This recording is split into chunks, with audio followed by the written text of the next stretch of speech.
Glove shout out. Mahal.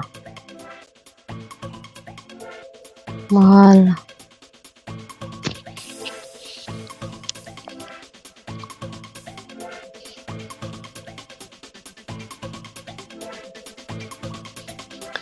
Hello, darling. Yes, I am here. Let me stop the music so we can talk for a minute, and we'll start singing. I didn't know how long you were going to Okay. be, babe. I didn't know how long you were going to be, so I just put on Maybe this. 24 hours. Yeah. Hello, dear Fiza. There Faisa Nilski. Glove shout out. Kurt Nelsky, hello. Jungwald in the house. Thank you, brother. Taplack Adventures. Thank you. And David, of course, you and Heidi, we just love y'all to death. Thank you so much, bro, for supporting mine and being How here. We're are going to have you some there, fun today. Faisa?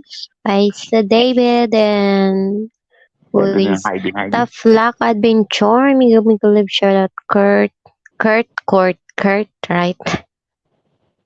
Kurt Jungwald, yeah. He's a nice guy. He was over at Tanya's live stream, and I went over there to promote you a little bit for this live stream and just said hi to him. He's over at Tanya's listening, and I don't want to take Thank anybody you. away from any other. We don't want it. That's not our goal here at all. We just want to have fun. And everybody come up. We've got 10 spots, Come up, baby. there, Faisa. We could fill it up this morning. JHK, Liza, David, Heidi, Martina, John Quinn, if he wants to in and come over, sure.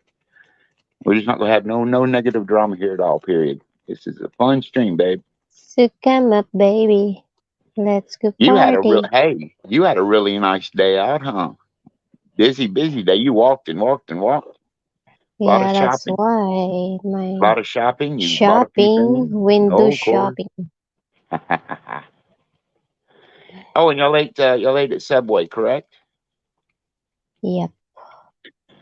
Did you get anything else to eat on the way home, dear? Where? Subway? After Subway, did you get anything else to eat anywhere? Oh, McDonald's. I figured. Got ice cream, I bet. Yeah, David, hello. And we Hello, see I just haven't stay talked on to the you. chat. I haven't talked to you since you started home because I fell asleep. I went to bed, and so now I'm just I now trying to know. catch up with you. I Hey, know. David, my man.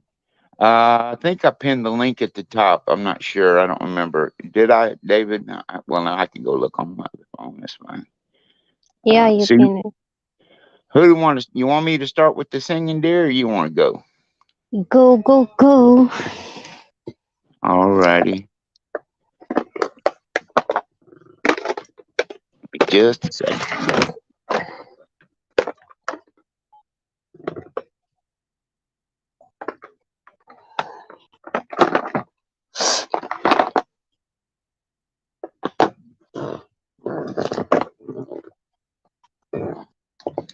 Sing, just having me food. I come up then kanta na umi. David now is Bisaya. Appreciate you, David. What is your food, David? Yeah, Is what is your food, brother? You got to tell us now. Sandwich or fried rice? You know what I'm having, dear? And I'm going to be eating here What? in a few minutes myself, so I'll probably be quiet for a little while. What? I'm going to have chicken stuffing Wow. and some little chicken croquettes. So it's chicken day here. That's yummy. Yeah, and I've got some of those easy bake rolls. You can just put a little pat of butter on top and throw them in the oven. I might do that too. Just to, juice butter them up. My mama always used to do that. I got that idea from her. Oh, and they just come out so soft and fluffy and lots of butter dripping off of them. Oh my God. Annalena Ledros, how are you, sweetheart? All right, we got 5 in the house. Hello. Mikalab This is for shout you, out. baby. This is the song I always sing to you usually before you go to sleep because I've been practicing it. So I hope everybody enjoys it. And the Okay, best I thank can do you. with the sound system I got because I don't got much sound card. So. All right, this is a little song by Neil Diamond.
You turn on your hot light out now in the middle of a poor man's dream.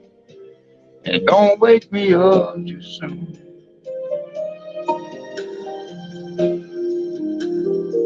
I'm gonna take a ride across the moon. You and me.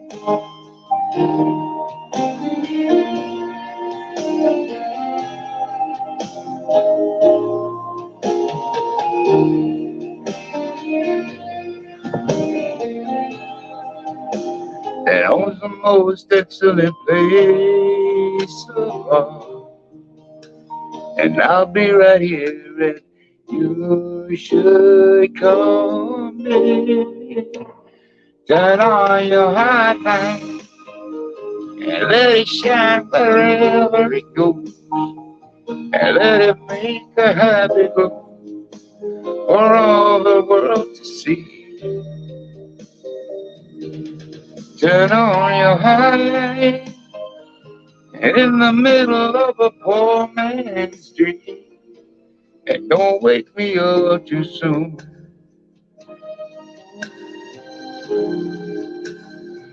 I'm gonna take a ride across the moon. You and me.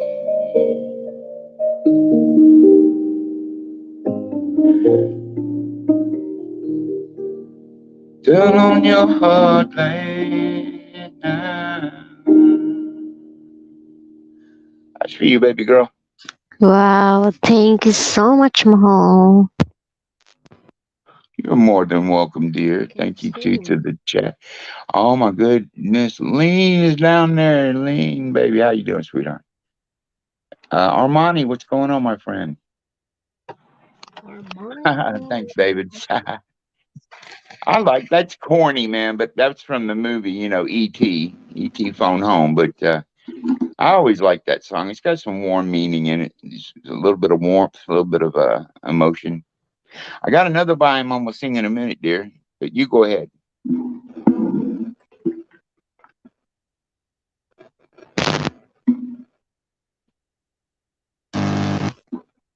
There, dear. I always like that song. It's got some warm meaning in it. It's a little bit of warmth. Getting echoed.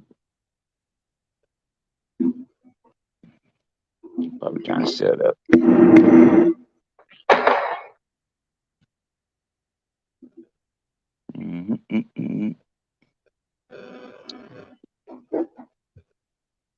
I want a flying BMX. Yeah. I never, man, Drew Barrymore, that was like one of her first or second movies she was ever in, just a little kid. I think 5 or 6 years old. Drew Barrymore, man. The other kid was the one that was in I know him, and I know him. He's a great actor now, and he's very selective with the roles he plays. But he's one of those that does great work, but you just can't remember his name. The little guy that was E.T.'s friend, whatever. You still busy, babe? Oh, you can sing it, Mom. Sing it. You heard me? I hear you just fine. Yeah. You can go. You want me to sing another one? Yes. Okay. It's loading up, dear. Just give it a second. Okay.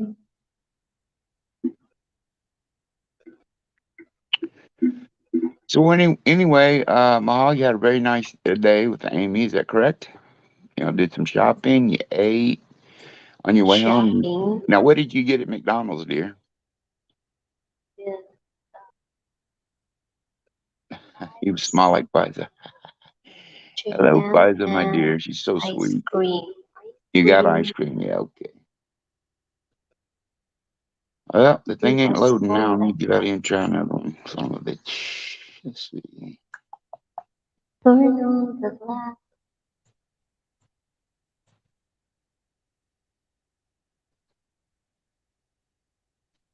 Yes, please all join us, man.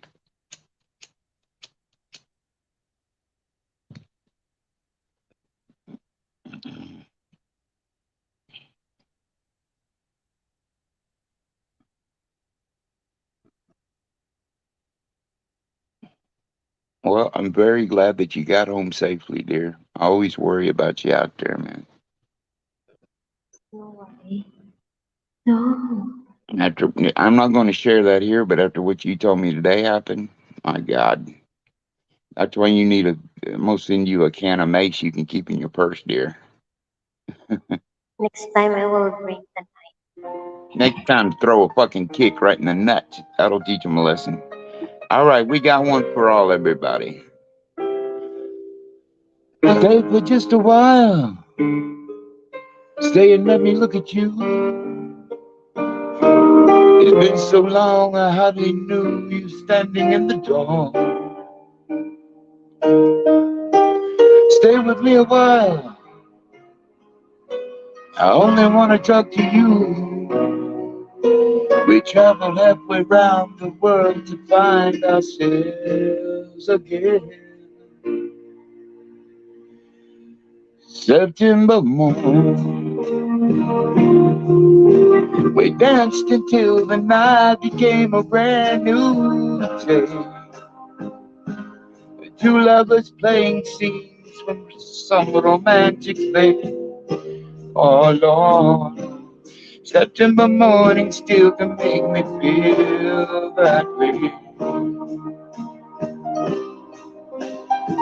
Now look at what you've done. You becoming my Gandan girl. I can still hear you crying in the corner of your room. And look at how far we've come, so far from where we used to be. But not so far we've forgotten how it was before, my friend. September morn, do you remember how we danced until the night became a day? Two lovers playing scenes from some romantic play. Oh, no. September morning still can make me feel that way. La, da, da, da, da. Oh, la, da, da, da. Welcome in, tender heart.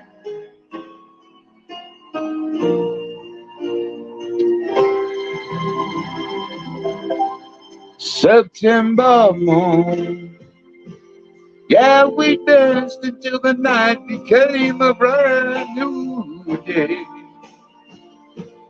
Two lovers playing scenes from some romantic play. Oh, no, no.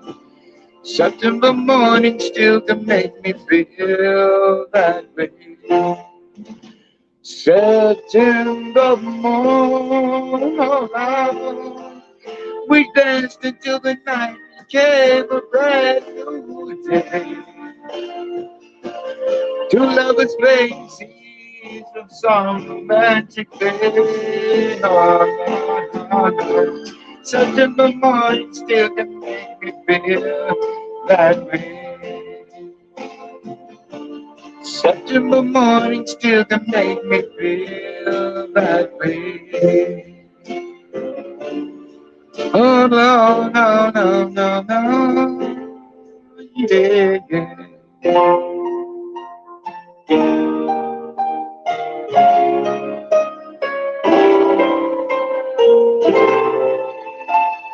September morning.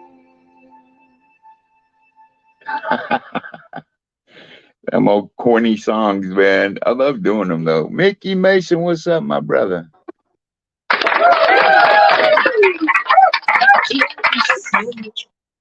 beautiful song September. Big love shout out Tender Heart. Yeah. Thank you. Who is Tender Heart? More money. Their five son Hey, just Tender Heart, really sister. appreciate that, brother. I read the words, man. Thank you so much. That's what we want. We need support, because it's not an easy journey at all. And and just to hear negativity about what kind of relationship we're in and stuff all the time. I'm just over it. just over it. I don't want to hear it anymore. You know, if you don't want to be a part of our life and support, you don't have to be here. Okay, babe, you got a song ready to go? Hmm. Sing us a song, baby. Okay, wait.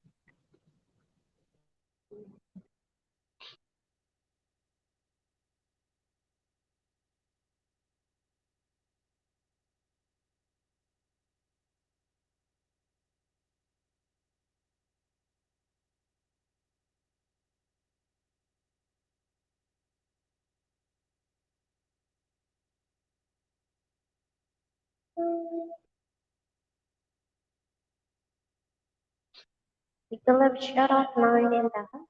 Thank you so much. Good day, go. Yes, nine in the house. Thank you so much, Jamie. I have a question. Why are you wasting your talent? You are a musician. I know it's not my business, brother, but I'm here to support you. I'm a musician. Well, I was in the music. I was in the music field for 33 years as a professional drummer. Um, and I had an accident, and that laid me up, shattered my shoulder, and humerus. So can't play. I never got the surgery because COVID hits. I'm still waiting to have pins put in, and just there's no strength in that arm. It's about 30% versus 100 on my left. So just went to singing for fun, man. I'm too old to make anything out of it. I'm 56, but if somebody gets a message or enjoys it, that's golden to me. That's all I care about, and mine if she's happy with it, you know. Okay, take your time, Armani. Thank you so much, Lynn. Yeah, anybody's welcome to come up and join us, man. We're just getting I'll have cooking. to sing a song. Yeah, sing a song, babe. Go for it. Nicolette, shout out to Ian. And the rain is falling. Here we are at the crossroad once again. You're telling me you're so confused. You can't make up your mind. It's meant to be asking. But only love can say, try again and walk away. But I believe for you and me, the sun will shine one day. So I'll break my heart and pray you'll have a chance to fall. But I can't make you see it too. That's something only love can do.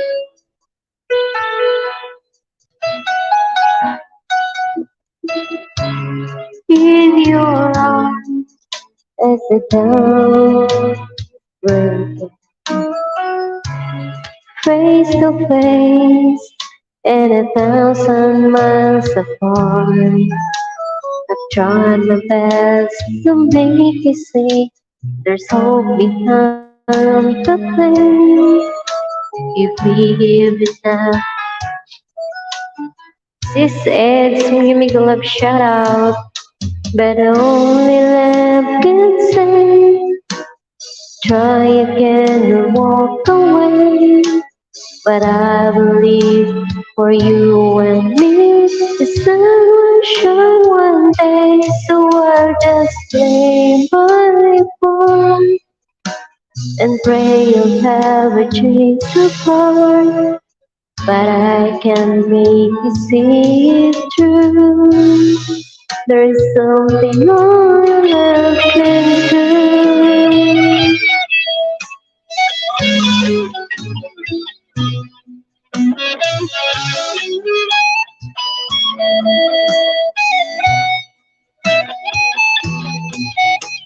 I know if I could find the words to touch you deep inside, to give our dream just one more chance to believe.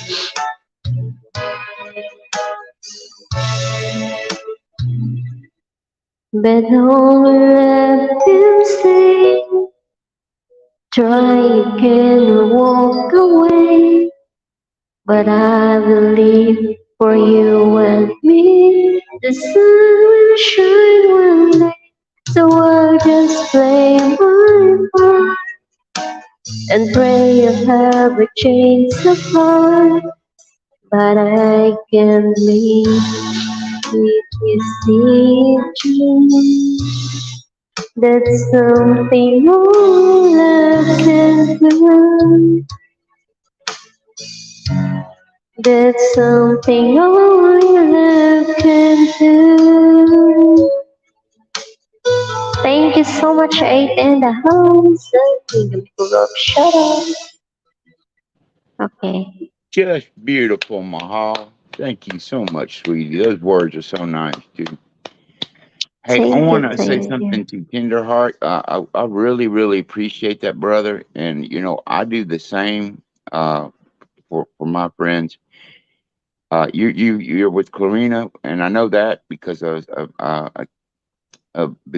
a big supporter of Clarina, and you are a very lucky man. What a wonderful, humble, nice, beautiful, sweet, loves to play her little worm games. But yes, thank you, man. That means a lot to me, brother.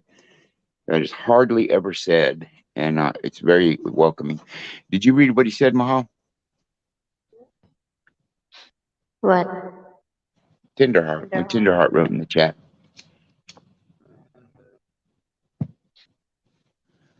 Eds, hello. It's so good to see you, young Yeah. lady.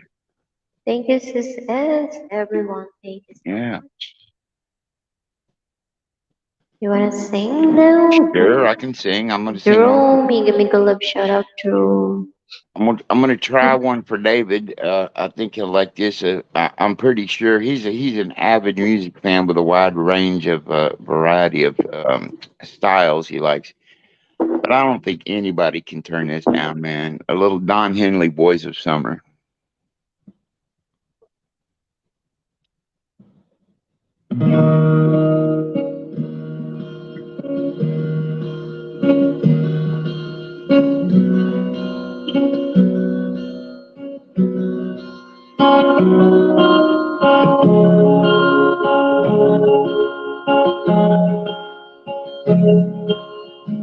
Yeah, yeah.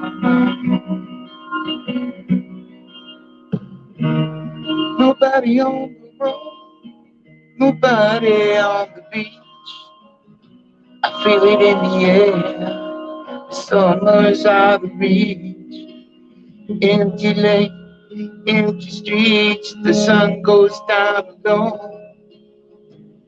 I'm driving by your house. Don't know you're not home. But I can see you. Your brown skin shining in the sun.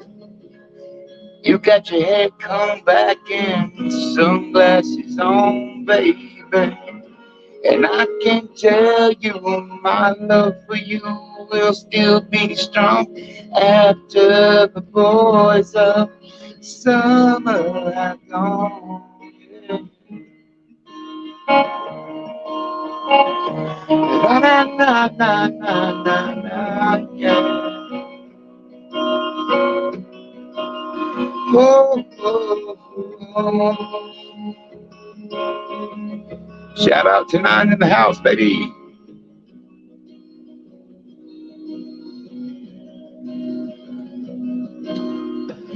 I wonder if we'll forget those nights.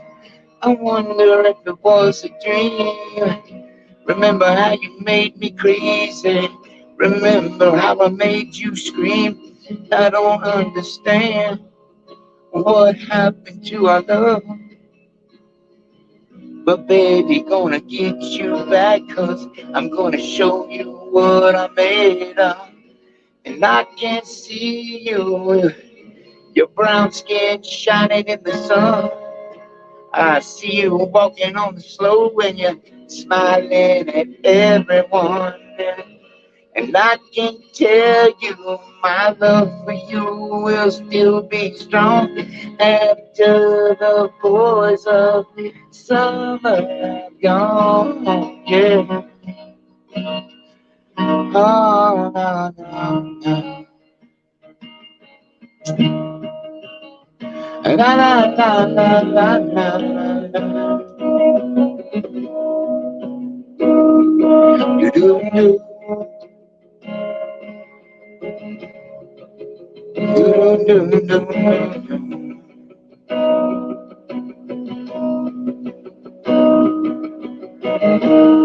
Out on the road today, I saw a dead sticker on a Cadillac. A little voice inside my head said, don't look back, never look back. I thought I knew just what love was. Oh, the words stuck on me.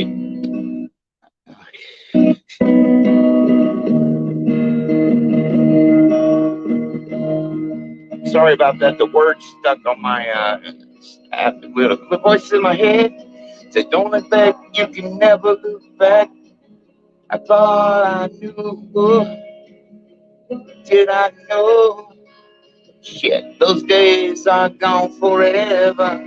I should just let them go, but I can see you, your brown skin shining in the sun. You got that top pulled down and the radio on, baby. And I can tell you my love for you will still be strong after the boys of summer have gone. Yeah. And I can see you, your brown skin shining in the sun. You know you got your hair slicked back with those Wayfarers on, baby. And I can tell you my love for you will still be strong after the boys of summer have gone.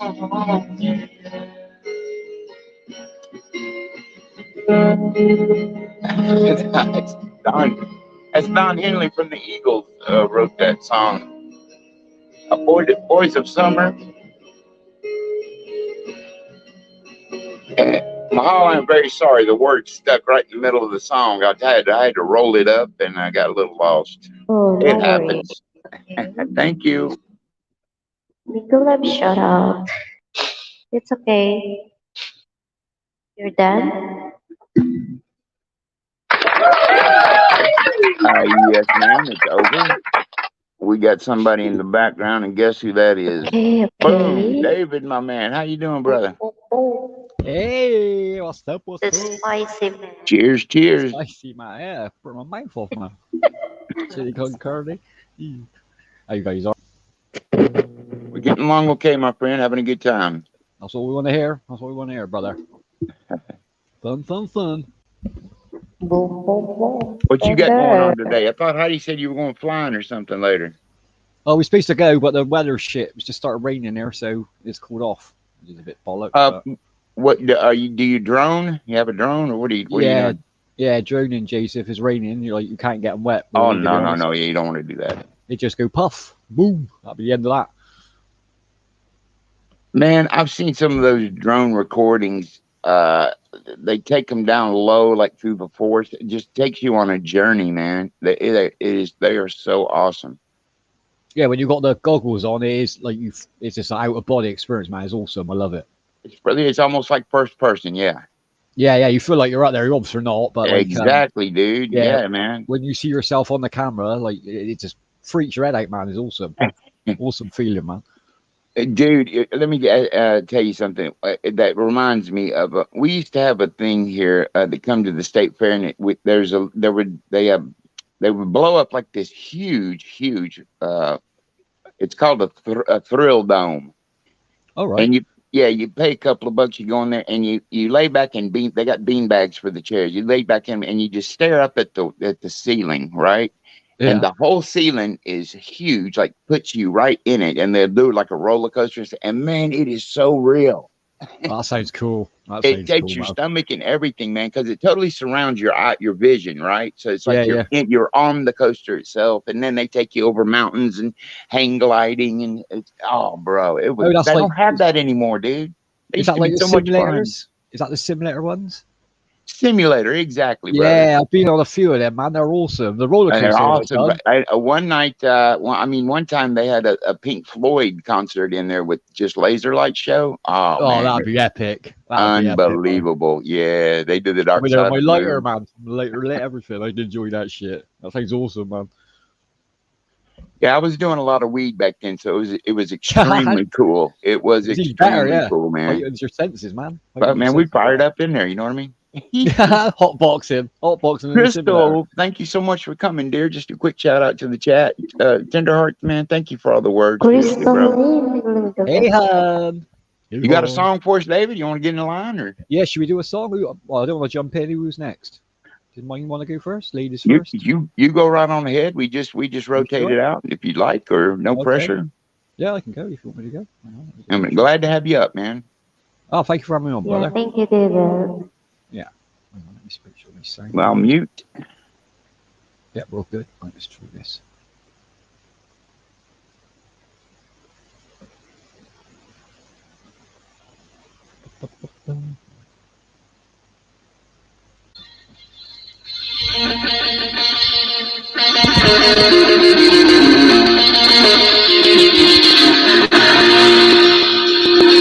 Welcome to Sunday.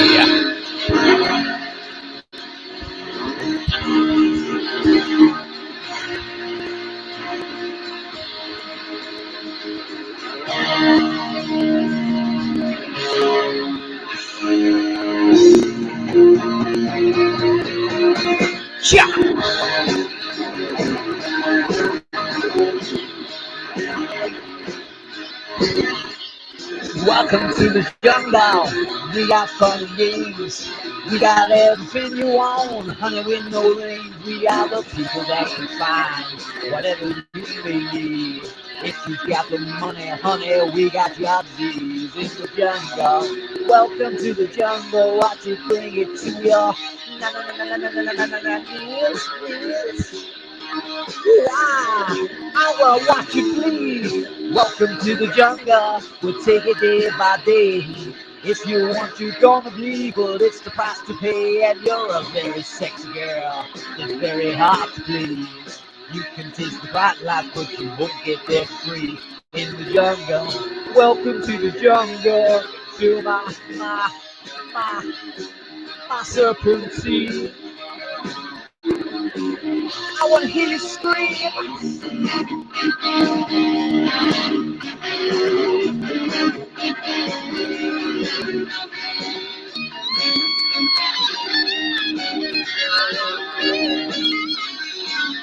Yeah. Well, welcome to the jungle. It's Wish here every day. You learn to live like an animal in the jungle where we play. You got a hunger for what you see. You take it eventually. You can have anything you want, but you cannot take it from me in the jungle. Welcome to the jungle. Watch it, bring it to your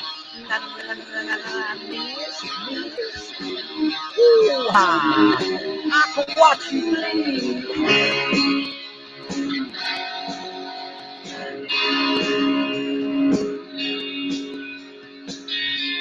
And when you're high, you never ever wanna come down.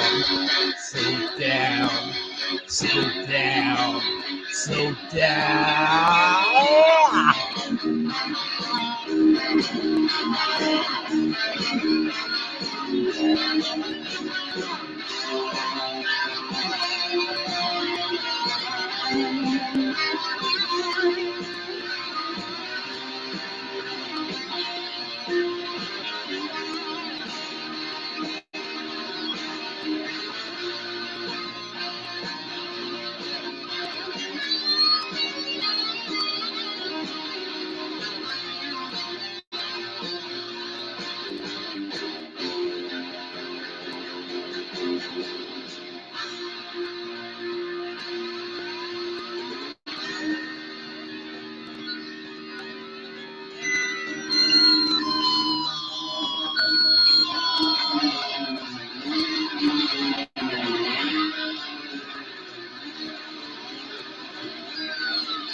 You know where you are? You're in the jungle, baby. You're gonna die. Oh, in the jungle. Welcome to the jungle. Watch it bring it to you.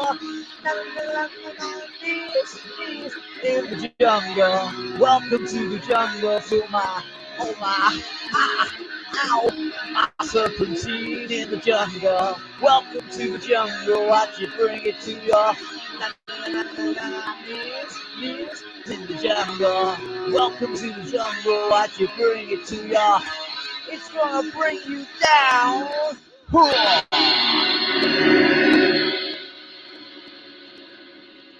Yes, yes, yes, yes. Oh man, You are in the jungle. Thank you Dude. so much, David. I will not even attempt that song. That was great, bro. Oh, thank you, brother. I haven't done that for a while. Woo, that'll work you out, won't it? Yeah, that Thank you, Mickey. Man, Mr. 85, big love shout out. very good, my friend. Very good. I love that. You know, you and Sam Chronicles do a really good variety of music style. I love that. Yeah, I'm like you. I like a bit of everything, to be honest. I don't really stick with one style. Right. You know what I mean? Like any sort of, like there ain't many genres that I don't like, to be honest. I can't think of any, to be honest, anyways. Yeah, me neither. JHK asked me the other day if you had to pick one type of music and one musician that you love, what would you choose? It's impossible. It is, isn't it? It is literally. Well, you probably got your favorite band, but like it's hard to pick a genre, to be honest. I couldn't pick a genre. Well, I'm from the hair band generation in the 80s. Yeah. Hard rock and heavy metal come along, then had the pop metal with Rat and Doc and that's what I got into really hard. But was you into? I'm sorry. Were you into Twisted Sister, Jamie? You like that? Was I? Yeah, they were great, man. They were great. Oh man, like a knife in the back, and we're not going to take it. Oh, yeah, bro, good stuff, dude. Really good like stuff, that, man. Yeah, but I don't have any particular. I mean, I love every style of music except elevator music. I cannot stand that. Oh, that music. But anything else, I am totally down with. Apart from Aerosmith, Love in the Elevator, that ain't a bad song. That's a good song. That's a good one. Yeah. But not the elevator music. Yeah, I'm with you on that. Yeah, Loving in the Elevator. Yeah, that's a good tune, man. Sis Heidi, mega love shout out. Thanks. Heidi, dear, so good to see you. Tim's channel, hello, brother. You're following us. Cool. Mr. 85. Mega love shout out. Good to see y'all. Okay. You'll have to pardon me now. I'm eating my breakfast, dear. Okay. Enjoy your food. Mm-hmm.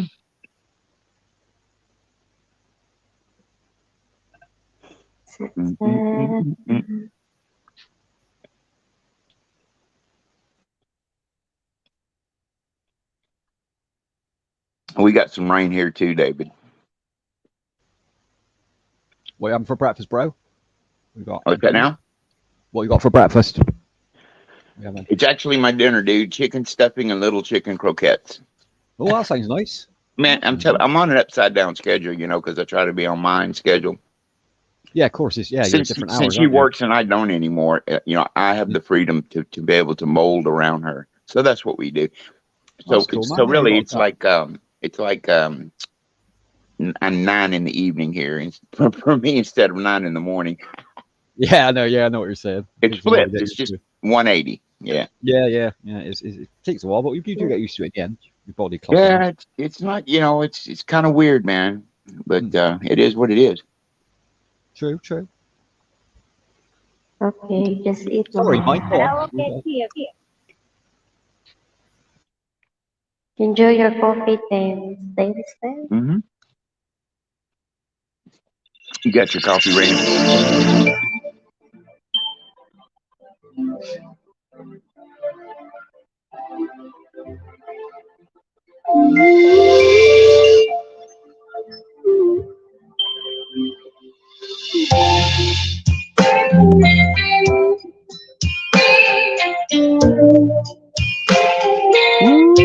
Yes.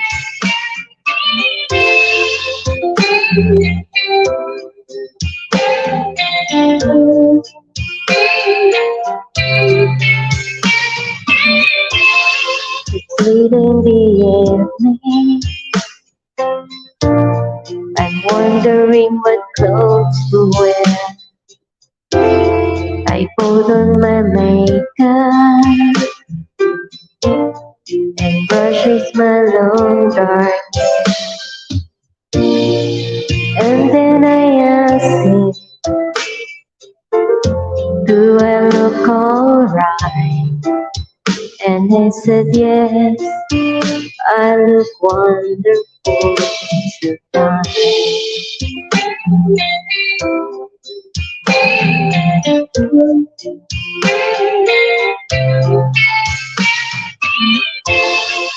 Go to a party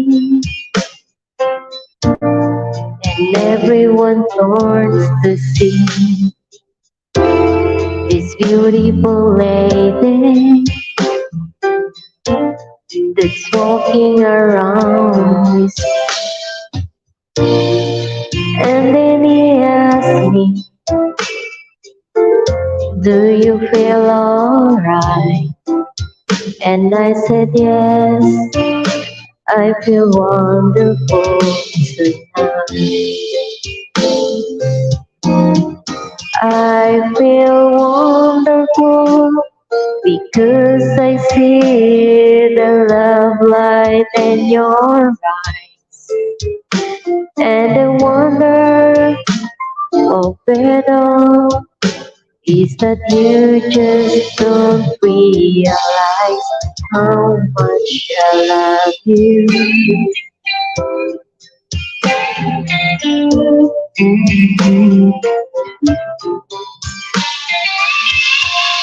It's time to go home now, and I've got a aching head. So I gave him a car key and helped me to bed. And then I tell him, as I turn out the light, I say, my darling, you look wonderful tonight.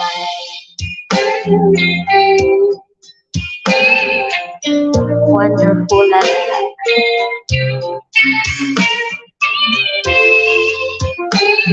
Thank you so much, everyone. Thank you.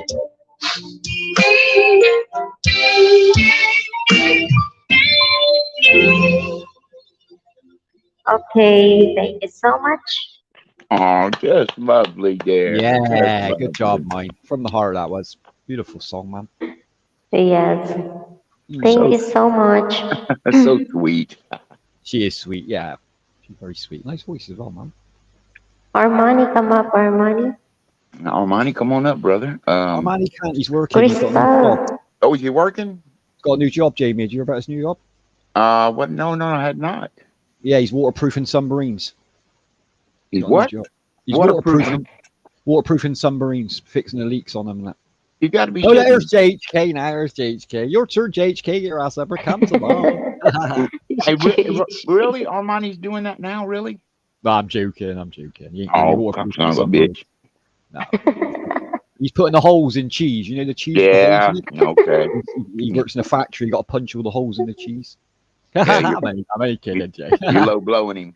He's used to it. He's had 4 years of it. He's all right. Say Heidi. You guys have been, David. You guys have always stuck together for what, 3-4 years now? 4 years, man. Yeah, I loves our brother, man. I loves him. I came into the community and it was the same people that it is today in that part. You know, y'all never broke. Yeah, that's good. Yeah, and that's good. That's good to have that tight union. You got to have that history, bro. You got to build on that, haven't you? How old are you, David? 87, mine. 87, my ass. No, Crystal, hello, dear. I think then 47 this year. I think. Yeah, I got to get right. You get after 40. You're not 47? Sure? 47, I think. Yeah. Well, you're still young. Yeah, yeah. Oh no, I don't know how young, but I didn't feel young on YouTube, Jay. That's the only problem, mate. There's like, especially with Armani, how young Armani is. I got like 20 years on him. Yeah, I wish I was Armani again at his age, boy. I could still jump higher than him, though. I don't care what anyone says. I still got the legs. You know, it really freaked me out, man, when I turned 50, the big 50. Oh yeah, like everyone said that to me about 40, and it didn't really I bother me, just to be couldn't honest. believe it. I just couldn't believe it. I'm 50 years old. I lived half a century already. You know? It's a milestone, isn't it? It is a milestone, to be fair. 50. Yeah. Um, Your voice, because I thought I wouldn't live to see 50, to be honest with you. None of us do we? When we're growing up, we think we're. Disable yes, Miguel Love shoutout. Gusto mo makyat? Hey, Miss Chubby, how you doing, sweetheart? Please come up. David, you know, when I was a young kid and growing up in up until I was 40, Hmm. I guess I didn't take life very seriously, right? When my mother died, that's when the rug was ripped out from under me. And that's when I Yeah. realized, dude, this is real. Yeah, I know what you mean. It's a real world. And I woke up really quick. Because, see, you know, being a child in a family, you have in your mind that your mom and dad are going to be around forever. Well, now Yeah. I didn't know that I'd be, first of all, I'd live to be 56 and then be an orphan on top of that now. No parents. No, that's tough, man. Yeah, that is tough. And it was for Yeah. my mother. It was a big blow to me. My father, not so much, but my mother, yeah. Well, So your if you've got, mother's always more special to a son, to be honest. yeah, if you've got a living mother and the father, whatever out there, man, hug them and kiss them every day. Tell them you love them because you Yeah, just that's what I never do. know. Spend every second, man, because they're Yeah. not going to be around forever, man. You're not going to get that. Yeah, quality they time. are not going to live forever. That's right. But the good thing, like, it ain't a good thing, Jamie, but they bring us up and they teach us. So we carry that tradition on.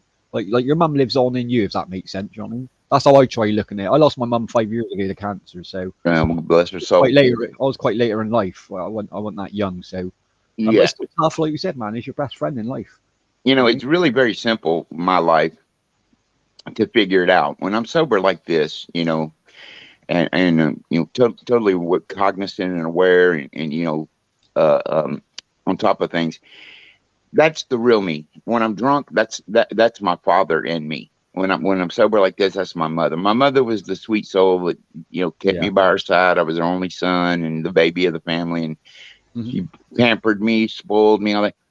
And with my dad, he just took out all his Vietnam PTSD on me for We went 17 years, dude. Yeah, it's not right. I can understand you bringing that back from there. That was it. That one. So when I drink, you see him come out, David. That's that what makes that's all sense. about. Yeah, it makes sense, man. Yeah. But you haven't got to follow. You don't need to follow in his footsteps, Jamie. Always remember that you've got your own path in life. At the end of the day, even though like he's influenced you, like you're still your own man. You still take charge. You don't need to turn out like your dad. Is what I'm saying. Yeah, I want to throw that away, bro. I want to just get rid of it and be done with it.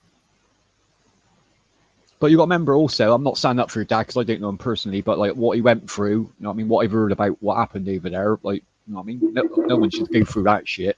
David, you know what? You're exactly right. When I came to the age of accountability, which was about 15, 16 years old, I did not figure out and did not have the respect from my dad because of what he did to me. But when I got about 16 years old, I finally realized, well, shit, he was blown up in Vietnam, for God's sakes. He recovered in Manila for 3 months in the hospital before they shipped him on home. And the doctors had no kind of clinic or psychology or anything set up to deal with that. They just stuck him on pills, made him a zombie at home, and then left him. They didn't have no treatment for PTSD back then. So I tried to understand. And, I know what you're saying. Yeah, but like obviously he still. There was a quote, I can't remember what it exactly was, but it summed up for me like what the Vietnam War was. They said like men went over, but they never actually come back. Does that make sense? Exactly right. The mind stays over there, right? Yeah, what they experience, like you could go back to normal life, like because it wasn't a real war. If you think about it logically, it wasn't a real war. They didn't know who the enemy was. You know what I mean? Like it's just a terrible experience. Not like wars nowadays. You know what I mean? You know who sides who's on in that, but but going through that crap, my God. Well, you know what? A lot of people fail to realize that fighting the Viet Cong, they fought underground. They had massive miles and miles and miles of tunnels that they had. You know, I mean, they were very, very diligent in coming from under the ground, and we weren't prepared for all that. You know. Well, it's two things, Jay, wasn't it? Literally, like you said, it was home territory. America had never fought on a war in the jungle properly before, to be honest. And then you got guerrilla warfare, which is completely different to being on the battlefield. And you've got Nixon You got the flying over environment. fucking you got Nixon flying over us, Hanoi, dropping bombs all fucking day long. That's all that Yeah. was. Yeah, exactly. But That I was think a they killed totally just as many of their own, didn't they? America Oh my literally God, killed dude. as many of their own as they did of the enemy, to be honest. Exactly. They were desperate, let's be honest, at that stage. Yeah, well, and they the were prison using some camp- nasty stuff, man. Some of that Yeah. stuff they were using. Fuck me, that Agent Orange and shit like that. My God. My dad got paid for that, by the way, but they waited 20 years to give him because it affected his skin real bad. 20 years, man. It's too late, suffered isn't from it? that. Yeah. It's just too late, isn't it? You know what I mean? 20 He years of your life. did get the back pay on that though, and the it was through the Veterans Administration, you know, and I know that he went through a lot of rigmarole to get that, you know, finally get that settlement or whatever. But Yeah. yeah, man, he came home a broken man, dude, and then when there was help available, he never took it. His doctor, That pride. he got a hard head, you know, and very, That's very pride, prideful. Yeah. My dad was very prideful. He did nothing wrong. He was a narcissist. And he loved himself very, very, very much. And he just thought that he was better than that to go. But he did get on Prozac, and he'd sit on the side of the bed crying all night long. Of course he That's would, what yeah. that did to him. Yeah. He was it reliving destroys you, everything, man. you know. Yeah, of course, flashbacks and stuff like that. Yeah, you know what I mean, I'm not making excuses up for him. Like whatever way he treated you is no excuse. No, but dude. you can understand. There, sometimes do. you can't find a reason, but that's the reason, obviously. I do understand. But he had the chance to get help, and he realized it himself and never did. He treated my mother like shit in her later years. Oh, I got you. And it just was not a great ordeal. That's a Peter, tough my brother, man. friend. Peter in the house. Peter the body in the house, Uh-oh. everybody. Get the shirt off, man. Let's get these women in here. Let's get it wet. Show your body, Sir Peter. Like, get it. How you doing, Peter? Macho man. Yeah, the girls are over with John. Ah, you're safe then, Peter. You're all right. I'm not on bodyguard duty today. That's good. Yeah, that's why I put in the chat. Dave's here. Heidi's there. Smart move, Dave. Yeah, I DM, make a I little heard him shout say out. he wasn't going to send you a special invite. I said Peter deserves a special invite at the end of the day. That's how I look at it. I crashed out after dinner and just woke up. Oh, you Yeah, went to sleep. it's nice being a war baby, isn't it, Jamie? Oh man, let me tell you, brother. I know all about it. That's one thing I'm very experienced in. Yeah.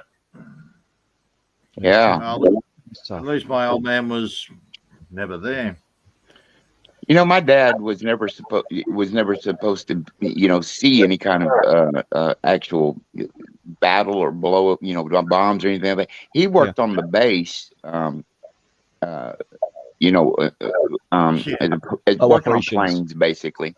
oh, mechanic. Like, mechanic Yeah, and he operations, just yeah. he was a B-52 bomber mechanic, and then they cross trained him on fighters and sent him there to fix them, you know, refuel them, all that stuff. And he was off one day, and there was this USO tour bus that would bring friendlies on to view you know, go. It was 4 bases. It was Army, Navy, Air Force, and Marines all hooked together there in Da Nang. And it was a huge complex. So they would give tours. And he knew the lady that was doing the tours on one of the buses, and she had some time off and wanted to spend with a friend. And he said, sure, I'll do the tour for you. I know all the bases. There was a satchel charge in the engine, and the timer was a Timex watch. They found it later. And it blew him off the bus about 20 feet and killed the driver. So they got all the blast. The rest of the people were okay. Because he was standing up in front with the little microphone, you know? Yeah. And he said, dude, all I did was just look up and I couldn't hear a thing. I looked down, I saw my leg was half hanging off, and I got my belt off and tied it and then passed out. So he made his own tourniquet and then he just passed out. Fair play to do that.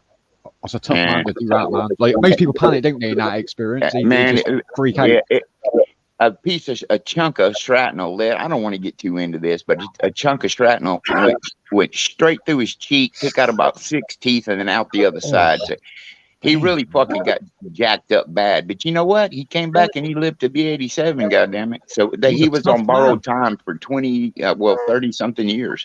Yeah, tough man to go through that. He was a tough son of a many bitch. did. He could Yeah, build a not many. house from the ground. He's like Peter. He was a jack of all trades. You know. Mm-hmm. Well, I look at it this way. My old man spent his time in Vietnam in a cage. Oh, why? Oh, he got caught, You did got he? to be kidding me. That's the worst. And as he was well, isn't very it? Prisoner grateful of war. to the Americans. He was very grateful to the Americans Mm. because the Vietnamese let them all out of the cage and said, okay, go, be gone, go back to your own country. And somebody asked, why are you letting us out now? After being shit on and pissed on through the cages. Yeah. And they said, we've got to make room for the Americans. Go, be gone. Oh, right. Fucking hell. So, gee. So, the old man didn't talk about the war too much because it sucked. Yeah, mine neither. Yeah.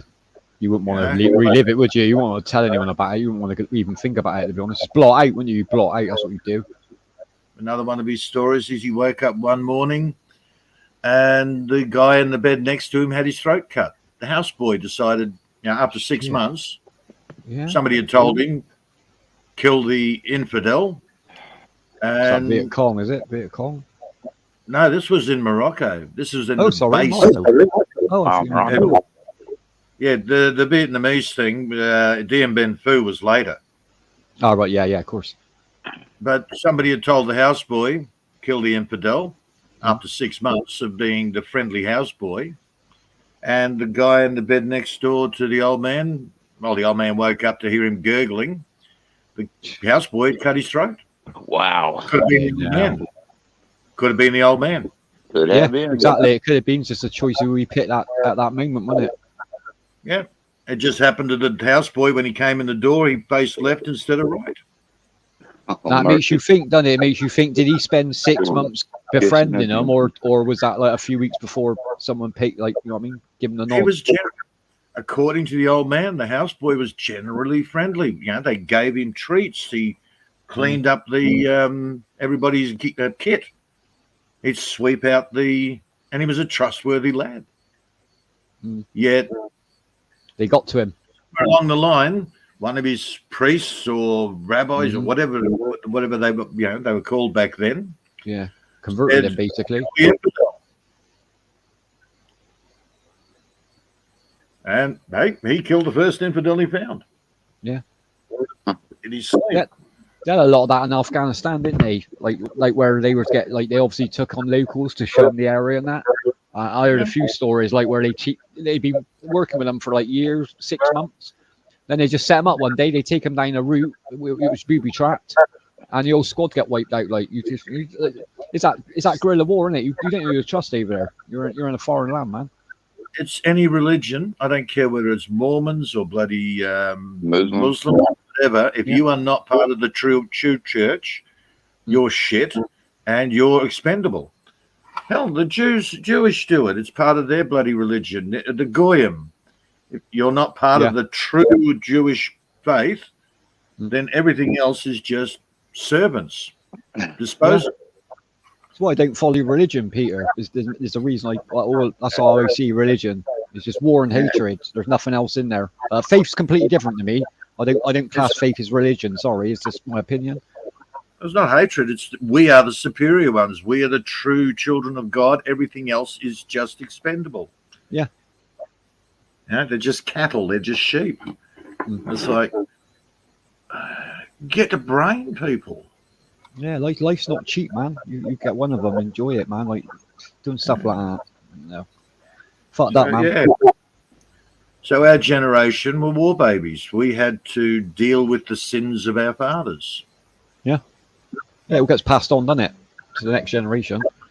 Yeah. Well, we had to deal with, all of their grief, all of their outlaying of their personal pain. And even after that, the old man said, no, Peter, you join the army, you make a man of you. And I used to say, what did it do for you? You got your shit on in a cage. Yeah. And a bit like what Jamie said is how you get treated after, no matter what country you're in. Like you see homeless, like ex-military, you think that fucking shouldn't happen. There's no way the country, they've went and fought for their country and then they drop them like a hot cake. It's disgusting, man. And now I understand. It's the government treating the masses as sheep. You are cannon fodder. Oh, they send you to the front line like World War One and Two, wouldn't they? They send you out just to get, you know what I mean, shot at. I'm quite lucky in our sorry, go on, Pete. They don't necessarily send you out. They make you want to go. Don't you? Yeah, they hype you up. Yeah, patriotism in a way. Like, you know what I mean? Oh, you're doing it for America. Do you know what I mean? Come on, like, and people, they play on your instincts, and some people fall for it. You know what I mean? I got no disrespect to any serviceman. Like, they're doing a great job, but I wouldn't do it personally. I wouldn't do it. How would you like to have lived? How would you like to have lived during the Inquisition? My God! No, exactly. Look at what happened there. You know. Yeah. It's people's beliefs, and they just go overboard with it. Yeah, they believe one thing and they just stick with that, don't they? There's no compromise, Catholic, dude. That's it. You got put on the stretcher. What? Just torture you to fuck, decapitated. It was all that. I was quite lucky because in our family, I think the only person in our family, I think it was my uncle. He was in the British Army and he was over in Northern Ireland in the 80s, and that was bad enough. That wasn't much different in a way to Vietnam because you didn't know who the enemy was over there. They were setting up booby trap bombs on street corners and setting them up. And he didn't talk about it for years. Like, I get a lot of help off. You know what I mean, when he come back, he was fucked up, man.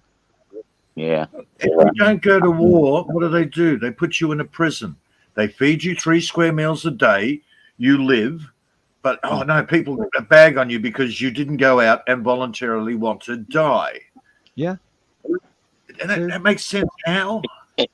Peter, I hear you and I feel you. And, you know, it was a two-edged sword here. You got that same kind of treatment here. I'm only talking about Vietnam now. If you didn't go, you were labeled, you know, yellow, a coward, yellow, and you know, and of course they would they'd get you for not doing the draft. But my dad came home and there was people that hated him for going over there calling him baby killer, for God's sake. So you're damned if you do, damned if you don't. Can't win. Oh, they were bombing. They were bombing gasoline stations and stuff all around his home, all around up there in his town, and it was all over the Vietnam War, you know. And 9 times out of 10, the government buildings are the only buildings that aren't touched. If they get anybody the country, it's all the poor little the peons, all the bloody poor sheep. They're the ones that get blown up. But there's the government building in the middle of it, untouched. Because they don't blow each other up. It's about killing off the freaking masses. It's killing the herd. Like when I was younger, Peter, I said to our mum when I was like 7, you know, every boy does it, don't they? Like, I want to join the army. I was like, you ain't joining the army. You ain't going in there. And then from then I always thought, like, I'll fight for my country, but on my own soil. I'm not going to a foreign land to get fucking killed. I mean, if we get attacked in Britain, I'll be the first one on the fucking front line. Trust me. But I'll do it on my soil. If I'm gonna spill my blood, it's gonna be on my fucking soil at the end of the day. No, you have to go and attack them first before to protect your own country. Yeah, I don't agree with that tactic, to be honest. They've been doing it for hundreds of years. I know, but we're an island state. Do you know what I mean? They got to come to us. You know what I mean, we defend our country at the end of the day. Yeah, I'm totally against war, period, because I've seen what it does to me. The after effects of somebody is just, it's unmeasurable, you know. I think it's all senseless and worthless, and in the end, we all just die anyway. You know what I mean? Exactly, all of us not going to be here in 60, 70 years, or we're going to be in the ground. We got to face that fact. I mean, so what the fuck? Why can't life just be simple while you're living, you know? You're not going to be here long, for God's sake. Yeah, someone's going to send me to the front line. I ain't going to be by some fucker sat behind the desk. If he's up alongside me, then fair play, I'll do it. But like, if he sat back fucking 30 miles behind the line on a desk in a warm office, bollocks. Sorry, but I understand defending my own soil, and I'm with you on that, David. Of course, I'd pick up a rifle, a gun, whatever it takes to protect where I live. But I am against going over to other countries and getting your, you know, digging your nose in people's affairs and bombing them and all that crap. I'm not down with that at all, dude. No. You know, I don't approve of that. That's how I feel, mate. I understand what doing Peter's saying. I understand what Peter's saying. It will advance your country. I mean, same as World War One and Two at the end of the day. But like that's defense, isn't it? Well, look, Well- that is a whole different situation. Yeah. They were threatening to take over the world, man. You know what I mean? Oh, they swept Europe like they were. And in we France. were not going to go under fucking Nazi rule ever. They had plans to come up through Mexico, man, and attack us. Yeah. Yeah. You were fucking friends with them. What? The beginning of World War II, America was friends with the freaking Nazis. Well, no, Yeah, they don't weren't blame friends. me. No, that's wrong. They weren't friends. They just didn't. They didn't. were There was no friends. reason to get involved at that point. But they come in at the end, and it worked for Listen, them. Churchill kept begging Roosevelt, please help us. we Please needed help their us. help. We needed sent- supplies. Yep, Yeah. we gave them the supplies for the radar to be able to spot those wolf submarines and get them out of the way because they were killing all of our shipments going over on ships. Yeah, And Churchill kept saying, "Come on, you got to help us, please, man. They are invading, you know." And we did not step in. We did not want to get involved. It only happened after Pearl Harbor. that was it. Yeah, when the Japanese attacked you, that was it, that and then pushed it was you. on. Yeah, that pushed you. Yeah. Yeah, that was Japanese. That wasn't the Germans. You were friends with the freaking Germans. You had half of the bloody country was German. Look at your history. Well, But India they was weren't shut involved. down, so- Peter, what he's saying, they weren't involved. You got America, conned into it. they stayed out of it. America, and they're the other side of the world. You can understand why. It was Europe that was under attack. You know what I mean? Exactly. And they had the Japanese to deal with. Why the hell would you want to go to war with your friends when you're already fighting the Japanese? Yeah. Well, there was a lot of lessons to be learned. Look at World War One. Like they got beat Germany, and then what did we say? We limited. You check your president changeover. Freaking Eisenhower gets in, then you go to war. It's the same as that in England. Chamberlain, we're not going to war. These people are our relations. Churchill comes in. Are we going to battle them on the beaches? We're going to fuck them up. they did too. As soon as you had that regime change, and that was all connived, then you just went to war. You got conned into the Japanese bloody. Well, that was all a big setup anyhow. But anyway, we won't go into the Pearl Harbor thing. It started before that. The thing is, you wouldn't have had World War II if what happened the way it happened at the end of World War One. Like we beat Germany, and then we put them on limits. They couldn't build certain ships. They couldn't produce tanks, and he just took the piss, Hitler. He just ignored everything. If the USA would not have gotten involved in World War II, we'd be under fucking Nazi rule to this We all day. would I be. will say that We all firmly. would be. Firmly. Yeah, we all would have been. I'm telling you now. They We'd all were be speaking fucking. German. They were mowing over everybody, dude. They just got stopped in Russia for a little while, but they would have recouped. They would have. Hitler was not going to fucking stop, dude. No, after soldiers were off their tits at that point, they were like a marching army. I hear what you're saying, though, Peter. We were friends with them, for God's sakes. We should have gotten involved a lot earlier and ended it before it got so bad. Dude, check your history. Yeah, I can sit there and educate you in your history, but yeah, that's just my word. Check the books. Forget the school.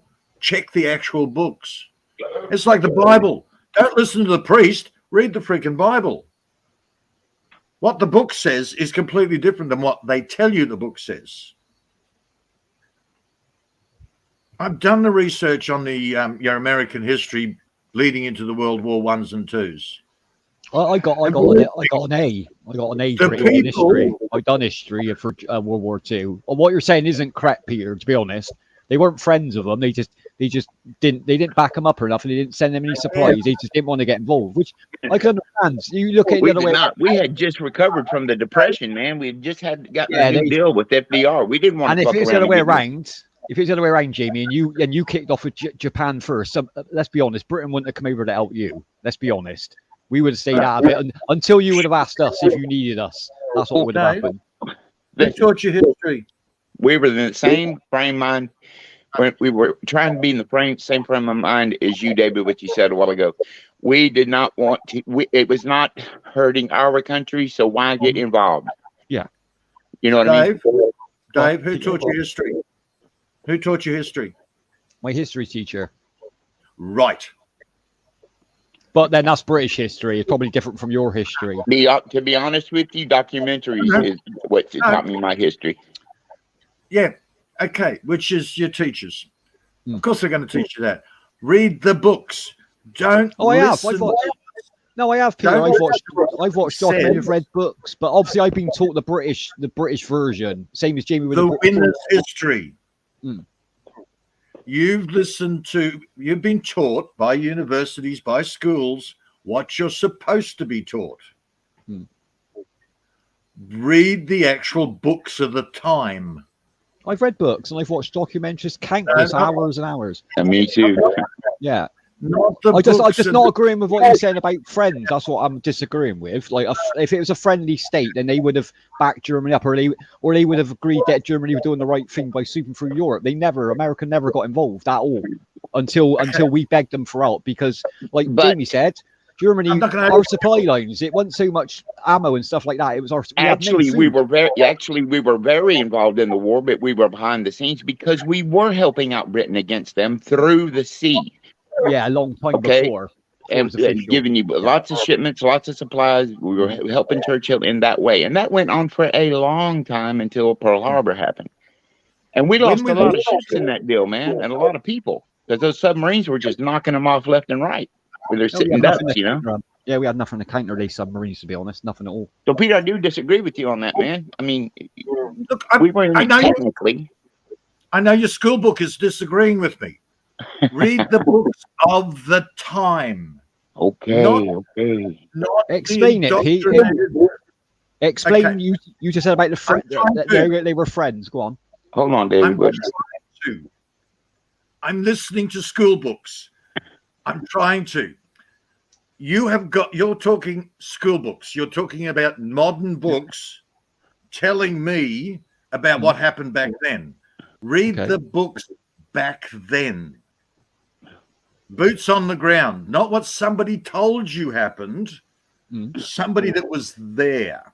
Well, I've always watched the documentaries of guys that were really in it. You know, I mean, I there's don't people from watch the silly war. stuff. I mean, I watch some very diehard long. We're talking about 15, 20 episodes in a thing, showing each and every part of the war. I mean, Yeah, there's some good are they lying? documentaries on History Channel on that. They can't be lying, huh? Yeah, explain Here's that, the Pete, about the friends. I don't understand that. Go back to the time. Try to Okay. get in the time. Right, so America when you just come come out of the back- Great Depression. They would have just come out of the Great Depression. Germany were rearming for World War One. Okay. Forget with you. the rearming. They were recreating their country. Roosevelt actually, he got in major shit because he got the people back to work and recovered the country and turned the country into a primary producer. Right. He was But doing land works to bring in the water, to hold the water. Mhm. The amount of, do you hear that in your history books? No. No, Because it's not really history, is it? But I It's know to do with that the war. because it's I what understand I've what you're seen in saying. The documentaries. background. It is real history. That's just it. Roosevelt recovered your own country. The farmlands. Do you remember the big dust bowls? you know the biggest thing that we ever did for Germany is the fucking stock market crash. That boosted Germany over the roof. Yeah, that did actually. Yeah, that made their. So Their if you currency want a to lot talk about helping Germany, we did it like that. I mean, I know that it was not meant to be, but it happened when the depression. Roosevelt it was a Dutch bloody Jew. If you want to go through that sort of thing, but he looked after your country. Yeah. They got rid of him because he didn't want to go to war. Iron Fist, Eisenhower, he wanted war. That's right. Yeah. Guess what? One was bloody Sephardic, one was Ashkenazi. Ashkenazis wanted war. He was in with your Rockefellers and your bloody Rothschilds. It was a bloody scam. Well, all war, gee. isn't it? All war. And Someone gets Roosevelt, rich. what's his name? Rothschild. Rothschilds was backing both sides of the freaking war. They didn't care who won or No, who lost. They're making hand They over fist, won. didn't they? Yeah, exactly. They won. because the losers had to pay had to pay the fucking Rothschilds, and the winners. Yeah. That's the word I'm trying to get my hand around, reparation. Bless her. But the It's a hard word, winners that one. also had to pay. Mm. So, win-win. Create wars. And what are they doing now? They're still creating wars, backing both sides. Oh yeah, I agree with that. Gaddafi gets shafted because he started his own currency, backed out from the rest of the world. Oh, we've got to get rid of him. You're on about the elites. You're on about the New World Order, then, Pete. I'm You're on behind the scenes. You're on about, yeah. You're on about, yeah. I'm worried about You hear that in the history books. Yeah, you're right. I agree with that statement. Like, they won't teach that to me or Jamie in our school, because they're only covering the military tactic wise, isn't they? They're not going in that deep. If you know. Forget elites. Forget the name. The money, the freaking companies that want you, they'll screw everybody over to get rich. Of course they will. Yeah. Peter. It's happening now, isn't it? It's happening now in So Ukraine. much stigma attached to elites and Illuminati. It's just business. Yeah. We're all fodder for them to make money. Peter, can I ask you a question? Yeah. Okay, we were in the World War II frame, right? That's what we were talking about as far as presidents and things of that nature. Yeah, 1930. I just wanted to correct you on one thing. It wasn't Eisenhower. He wasn't in until early Vietnam. Harry S. Truman came over when Roosevelt died. Yeah. Okay, I got my time here. Yeah. I do that. I get that one mixed up. I just want to set the record straight on that because Eisenhower. Because someone's going to say it in the chat box, otherwise I can see someone after Truman. But Truman was the one that dropped the bombs. Yeah. Yeah, that was whatever. But either way, both had regime change. It was a regime change. I get the names mixed up. I do too. Don't worry about it. Yeah, I'm the same. I'm the same, exactly. Now, let me get this right. Roosevelt was in the wheelchair? Yes, sir. Yeah. Okay. And Truman was his vice, and he took over after. I thought it was FDR. I thought FDR was in the wheelchair. Sorry. FDR was. Truman had to finish the war, but Franklin Delano Roosevelt, FDR, Roosevelt. I always call him FDR. Yeah, I always call him by that. He had polio, and he went to Warm Springs and stayed there and did the war from there, where he could sit in hot water, and it helped stimulate him to get him back walking a little. Yeah. It had some kind of special whatever in the water that's supposed to help, and he believed in that, and so that's where he did most of his war preparation and everything from his little bungalow. Yeah, you can do it anywhere, can't you? You're not going to be on the front line doing that job. Let's be honest. Don't matter where you're doing it. He didn't want to be in the White House because there was too much shit going on there. He wanted to think and concentrate. Be by himself. Just with his draw wife, battle plans. You've got to draw battle plans, man. You can't get distracted. I've seen the movie. I have read on that, Peter. Okay. It's just a shame that it all ever happened, really. Hey, Mike. He came in and took over a country that couldn't feed itself because all the farmland had been decimated. It was a dust bowl. Droughts, wasn't it? Major droughts at that point. Droughts. It was. They couldn't. The land wasn't. The land had lost its topsoil. All sorts of problems. Now, what was he was the one that put all the migrants, not migrants. I forgot the term they used. But all the people, dispossessed people, because all the farmers that had no land anymore. Wandering the country, on food handouts. Like nomads at that point, wasn't it? Put the country back to work. He terraformed the freaking country. You'll still look out in your Midwest, and you'll see the swales that were dug, all the water holding facilities out west. Yeah, that keep the water in the land, and he's regenerated topsoil. You look at the map changes. Peter's right. If you go, you can see them on Google. The map changes are insane, man. Absolutely insane, the map change. Okay. He turned the country back into a production, being able to feed itself. What's happening now? Your country's being fucked. All our countries are being fucked, let's be honest. Yeah, well, they're doing, and specifically, they're doing exactly the same shit that they did previously. They are fucking your farmlands. On my live stream the other night, Jack opened up my eyes to a lot of shit going on right now concerning the sea crisis. I won't just say it because of mine's channel, but Jack's It- low it- level. It looks like We're- it's a world establishment takeover is what it looks like on the rise. Yeah. Okay, so Jack is on a different level than you are. Of course. Yeah, I'm not really into conspiracies. I don't. Conspiracy. It is not Well, conspiracy. It Read is until the you book. got proof. Until you got proof, is a conspiracy, isn't it? In my David, eyes. that's the way I It's just feel my too, opinion. man.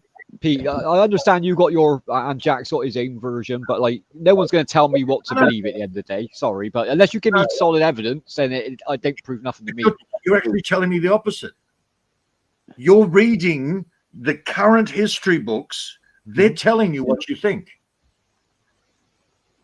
The trick is, and a lot of people are doing it now, they're actually hunting down the books of the time. Yeah, but they say that the history is written by the winners, and we won the war, Pete. So I don't get your point. And the point is, you're reading the books written by the winners. Well, Mark Twain said, "Fluid on paper is just prejudiced." It's Yeah. it's always going to be not exactly all the truth unless you read there, like you said, Peter, boots on the ground. Yeah. Oh yeah, of course. We know that. That's we know that from That's why I've films. always watched authentic documentaries from people that actually served and went over and lived to tell about it by their own mouth. Yeah, you got to see it from all points of view. Yeah, you got to see That's the the German ones you want to listen perspective to. as well. You know, You got to see the other point of view as well. Like from and World Peter, War I II. hear you because some of those soldiers have said, that's been told wrong. Here's what really happened. It was shocking and things. I've seen all that, man. Dude, come on. Hiroshima, Nagasaki, they were dropped after Hirohito gave up. That's written on fucking Google in I believe Wikipedia. that. I do believe that. Yes. Yeah, that's written stopped them dead. That was the most, like, no one has seen a weapon like that before in their life. Like America held the cards at that point. As soon as they dropped that Well, bomb. what they fed Americans is that the Japanese did not give up or secede until the second bomb was dropped. But actually, they were in sessions before the first one. Yeah, they were discussing surrendering at that point.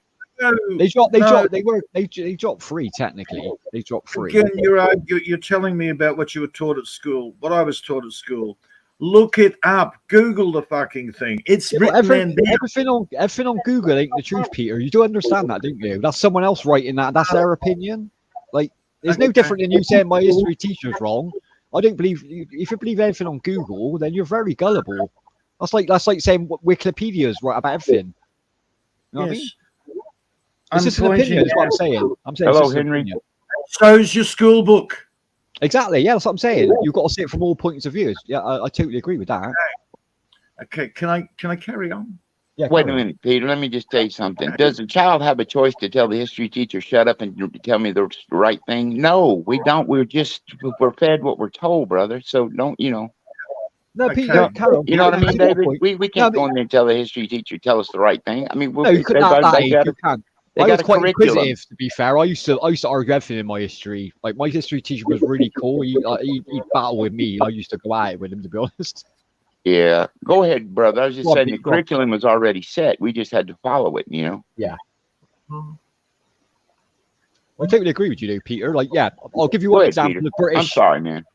I'll give you one example quickly, Peter, and then you can go back on track. But you're exactly right. What you said about the British teachers, you obviously know, and Jamie would know, like, about our British Empire, yeah, about slavery and stuff like that. We didn't get taught a lot of that at school. Not that version. We got taught that we were the British Empire and we ruled the waves and we took over the world. Not about all the slavery and all. I didn't learn that in school until after.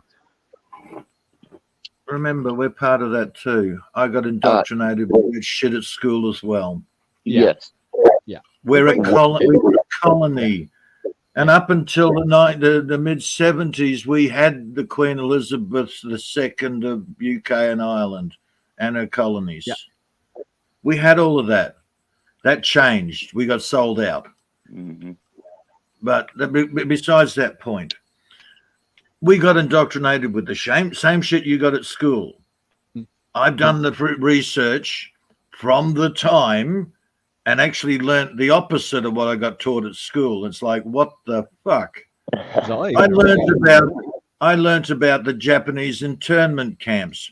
Do we get taught that at school? Hell No, I did not They find didn't that go out into until I that. started watching No. documentaries. So I agree with you there. Yeah, and I agree. I with you. learnt about the bloody what the English and the Americans did to the Germans after the war.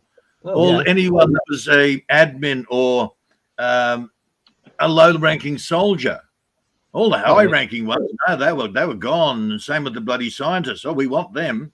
No, what do they we do? took all them. Yeah, and the rest What of do we them was do? bang bang. That was it. End of. They were put. No, it gets even better than that. They were put along the freaking Rhine in cages, open air cages, no coverage. There's now video documents everywhere, and they were let starve to death. I got a woke guy tell me, "Oh, well, that was because we couldn't feed them. Then let them the fuck out." No, we just keep them in cages until they die. Yeah, I agree with that. Yeah. This was these were POWs. These weren't even POWs. These were anyone. It was like the Japanese Americans. Yeah, anyone that we just don't quite trust them. We'll put them in cages. Yeah. Okay. Let That them term fucking. I never really knew there anything then, about Jay. that. No, Prisoner of I never war, knew. you didn't really have that protection. Like, you know, the rule they got now, you capture someone, you can't torture them and that. Even though it still happens today, we all know that. But Peter's right. What we done to them after was as bad as what they were doing at the time. To be fair. Yeah. Yeah. What we say they were doing at the time. Again, Hiroshima, Nagasaki. Now, okay, Google. We don't trust Google, but we trust our history books. Again, it's what people have put up there. Yeah. And it's not just Google, it's Now here's Wikipedia. Jack. And then you start looking back at the time and do your own research at the paperwork, and you do find out the day before they dropped the bomb on Hiroshima, they turned around and went, Hirohito said, we give up, we're done. Oh, well, we've already sent the bomb. Oh, well, fuck you. We'll make sure you don't come back. And then 4 days later, Nagasaki. You don't hear about Nagasaki. You hear about Hiroshima, because you can't cover Nagasaki up. Now I've heard the latest thing. No, they're not atomic bombs. There's no radiation. It was an H bomb. And it's like, no, dude, they were doing the testing, radiation, thousands of years. Freaking Chernobyl. Chernobyl looks bloody great. People are living back there. I'm having a problem with this thousands of years of you can't live there. Hang on. I got to stop you there. Did you say people are living back at Chernobyl? Is that what you just said? The people are living back, other than the zoned area where you can't go in. You're on about the city? You think that people are living back in the city next to Chernobyl? Seriously? I had a mate who went over last year. There's no one living in that area. You can't stay long in that area. Trust me. I thought that was right. That they didn't get the leak fixed, and the radioactivity is too high. Well, no, it was caused because they tried cooling a tower and it melted. But like, I don't know who's telling you that. I don't know who's telling you that, Pete. Seriously, I don't know who's telling you that. I don't know much about Chernobyl, so I really can't comment. I like that subject. Go on, sorry. Go on. Okay, let's go back to Hiroshima and Nagasaki. Okay, big boy and little. Yeah, or whatever it was, big boy and little boy or whatever. Fat boy. Forgotten the name. Sorry. Fat boy and a big little man. Little man. Either way. So, what, people can't go back there? They rebuilt the friggin' city within bloody weeks. But that's atomic bombs. That's the difference between radiation leak mine. You do know that as well? The whole world is a lie. Boy, I tell you what, Jack. We're getting into chemistry now, brother. Pete. We're getting into chemistry here. We're getting into physics and chemistry. I got a B in that. Not an A, but I got a B, so I'm pretty clued up on that. I'm university educated. I've got a bloody degree in organic chemistry. So what did they drop in Japan? Did remind me again? Yeah, good question.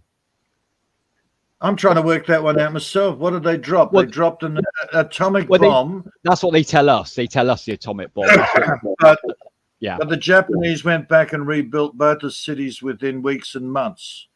And it's like, how? What? Hang on. Where's all the radiation fallout? Oh, no, it's different. The full is different than the atomic bomb up to, obviously, you know that because you've done physics. So, dude, they were testing the bombs. They were sitting there telling everybody, duck and cover, the radiation fallout. Look at the propaganda of the time. Yeah. Yeah, look at the yellow cake that blows across the bloody desert above bloody Denver, Colorado.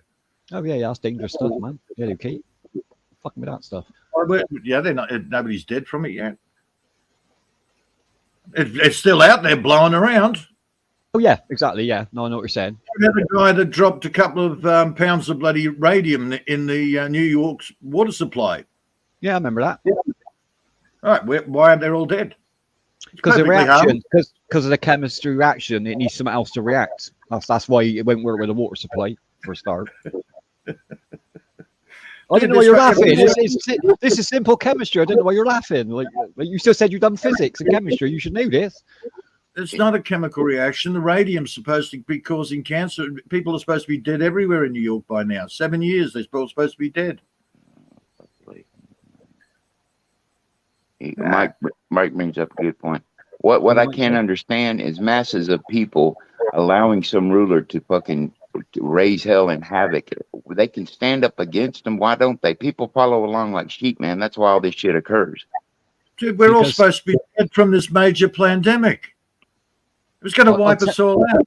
Yeah, I know one person here that got it. I'll tell you why, Mike. There's a simple answer to that. Well, not simple because it's a bit more complicated than simple, but it's a simple case of divide and conquer. Your government will turn you against each other, and when you're not concentrated, they can get away with absolute murder. And it's pure and simple as that. Divide and conquer. That's why you've got all these terms like left ring and right ring. It's all a load of bollocks. Oh, I think there's a design genocide, like Mike says. Exactly, I do believe that to control population. Of course it is, yeah. Benefits everybody. Benefits them at the end of the day. What's Jack laughing about? Dude, there's a left wing, there's a right wing. It's the same freaking bird. Well, exactly. That's what I'm saying. Yeah, there is no such thing as all these terms, all these and woke and all this crap. I mean, everyone's in a country. Everyone got a different opinion. Yeah, but far leftists, Peter, are out of their fucking mind. They're absolutely crazy. Because they're driven crazy, Jamie. Because that's how the government want you to beat each other's throat. Because if you're and Peter arguing now, then you're not watching what I'm doing with my hands. And we're part of the problem for the riots when Floyd got killed. They were a terrible nuisance in the riots. Because it all got instigated. Because it's all hired goons, isn't it? Yeah. They do all these peaceful marches and turn up and start all this shit off. Go ahead, Peter. I'm sorry, I didn't mean to get you off track, brother. Yeah, we're going on to something else now. Dude, if you don't know your history, you're doomed to repeat it. That's a good quote. That is true. That's a good quote. And you think your school books are going to teach you history? I've learned more since I've left school than what I learned in school. I can bet you that. Cover up of true history. They don't tell you about what just did to the bloody Japanese Americans. They don't tell you what happened to the bloody Germans after the war. You don't. And we all done evil things. Every country. Like, there's another example. Like, look at when London was getting bombed, Peter. We had years and years of the Nazis coming over, bombing London to death, right? Till we got so pissed off, we decided to go and bomb Dresden. Now, Dresden wasn't a military. It wasn't nothing to do with the military. It was a city on its own in Germany. And we literally firebombed innocent women, kids, families. There wasn't no military strategic there. It was revenge. It was revenge because we were angry. That ain't a good thing to do. You're telling me what I can see in any textbook, any school book. So you don't think that happened in Dresden then? There's footage online. There's footage online. What did they do? CGI it back in 1940, whatever? Come on. Okay. Dresden was bombed the fuck out of it.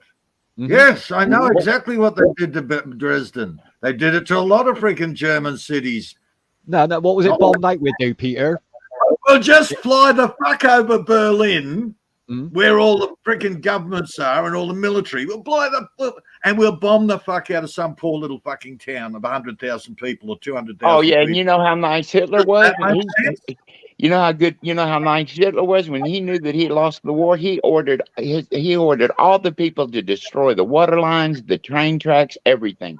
Destroy, because we don't want nobody to have anything. He was responsible for half of fucking Germany being destroyed. But you tell me why they flew over the major fucking places to bomb the poor fucking civilians.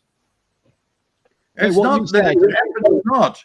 You didn't listen to what I said. Like, we could have flew over and dropped bombs like they were dropping on us, Peter, but we never. We firebombed. Listen to my words. We firebombed them. It's a completely different attack. You can see it on YouTube, see it on Google. You can see the aftermath. What we done to that city. We wiped the city, and we shouldn't have done that. That was fucked up, honestly. I'm not arguing what was actually done. Okay. I'm talking about the story, why it was done and when it was done, what the timing was. It's the narrative that's wrong. In what way? The narrative is the thing that has been twisted up to make the indoctrinated school children be patriotic to their country. We did the right thing. We bombed all those poor civilians. Okay, so I'm going by Google, like you said, and I know this anyway. So the bombing of Dresden happened between the 13th of February 1945 to the 15th of February. So over 2 days we firebombed them. Yeah, do you agree with that? I'll take your word for it. I know. I've seen the horrific things of what they did in Dresden. Yes. Yeah. It was evil. What we done was evil. So we can't always moan about what Hitler and the Nazis done. We were just as bad. Like war, everyone does bad shit in war. Oh hell yeah! It brings the worst out of people. It brings the worst out. Churchill was the freaking warmonger, man. He was the I need this alpha rise again. We got to the point where Peter. They wanted to pull the statues down of him. They like because they realised what he was after. I don't class him as a hero, mate. I don't class him as a hero in my eyes, to be honest. Now the truth has come out about him. But how many during the war, for 50 years after the war, everybody went, "Oh, Churchill, he's our hero."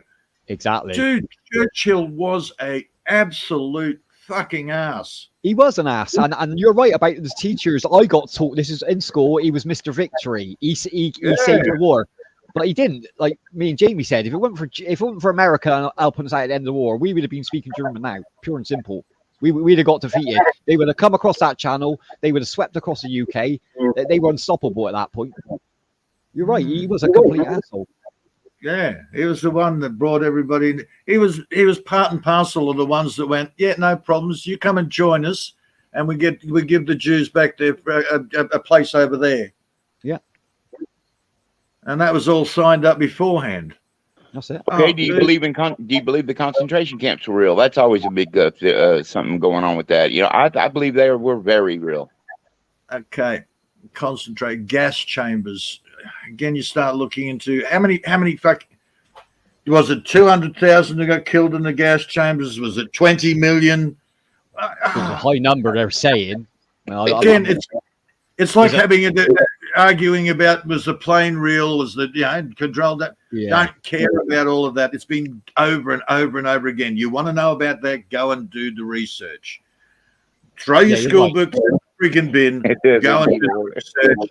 Look at it logically. There's so much different information about what happened in the gas chambers, Pete. I agree with you. I've heard like millions and I've heard 200,000.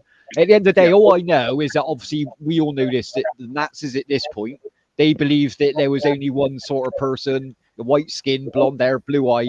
They wouldn't accept anything else. Oh, dude, I'm sorry, but tell me, he said it in Mein Kampf, didn't he? He wrote all about Aryan races in Mein Kampf.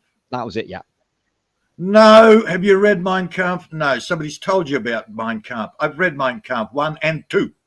Mein Kampf was written while he was in prison by the French and the Bolsheviks. Because he tried an insurrection against the World War. Yeah. Had nothing to do with the war. So he hated the fucking Bolsheviks. Well, like you said, Aryan race. So why was he attacking Italy? Why was he attacking prominent white countries then? If he was against any other race, why was he was married to a fucking Jew? Exactly, that's what I'm saying. Like none of it makes sense. None of it makes fucking sense. He was married to a fucking Jew. Yeah, why would he kill the Jews? He shot that bitch in the bunker. I'll show you how crazy he was. He was mental, mate. He was fucking off his tits. The whole fucking narrative is fucked up. Yeah. That's why I see none of it makes sense. When you put all the information down and look at it, nothing adds up of any of it. Exactly. You'll never hear the truth. You'll never hear the truth. It all got let's get back to the, and I keep telling you about the Ashkenazi, the Sephardics. They're two different lots. Okay, Ashkenazi. Khazarian Jews. They've had different names over the times. They're the Jews that come over and they turn to Christian. Rothschilds. They're Khazarian Jews. The true home of the Khazarian Jews is guess where? Go on. Fucking Ukraine area. Oh, is it? That makes sense. Okay, Really I've makes gone sense. through the history, man. It's a war between the fucking. They all claim to be the three sons of freaking Noah. You've That's got the it, yeah. Sephardic claim to be the children of Shem. You've got the Ashkenazi. Look at the name. Yeah, we call the German. Yeah, the school books call the Germans the Nazis. Mm. Where does Nazi come from? What the actual name? Yeah, how do we suddenly call them Nazis?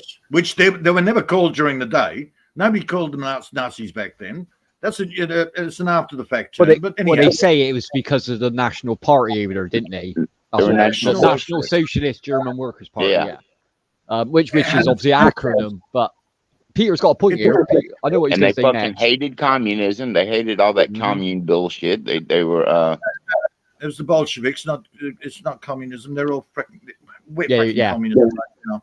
But anyhow, communist is another form of totalitarianism. You've got the elite, and then you've got everybody else that's equal, but not the That's elite. They're Okay, above. so we can go into that. It doesn't matter. Where does the term Nazi come from? There's only one place. Ashkenazi, Nazi. It is the not Jew. It is the bloody the royal family. It's freaking Bushes. They're all related, and they trace their and they're proud to trace their lineage back to Vlad the Impaler. Mm. He's now demonized, even though he was actually protecting his country, all because he shoved the invading Turks on a pike to scare the rest of them away. Yeah. Hey, that's been done over and over again. But no, he's now fucking Dracula.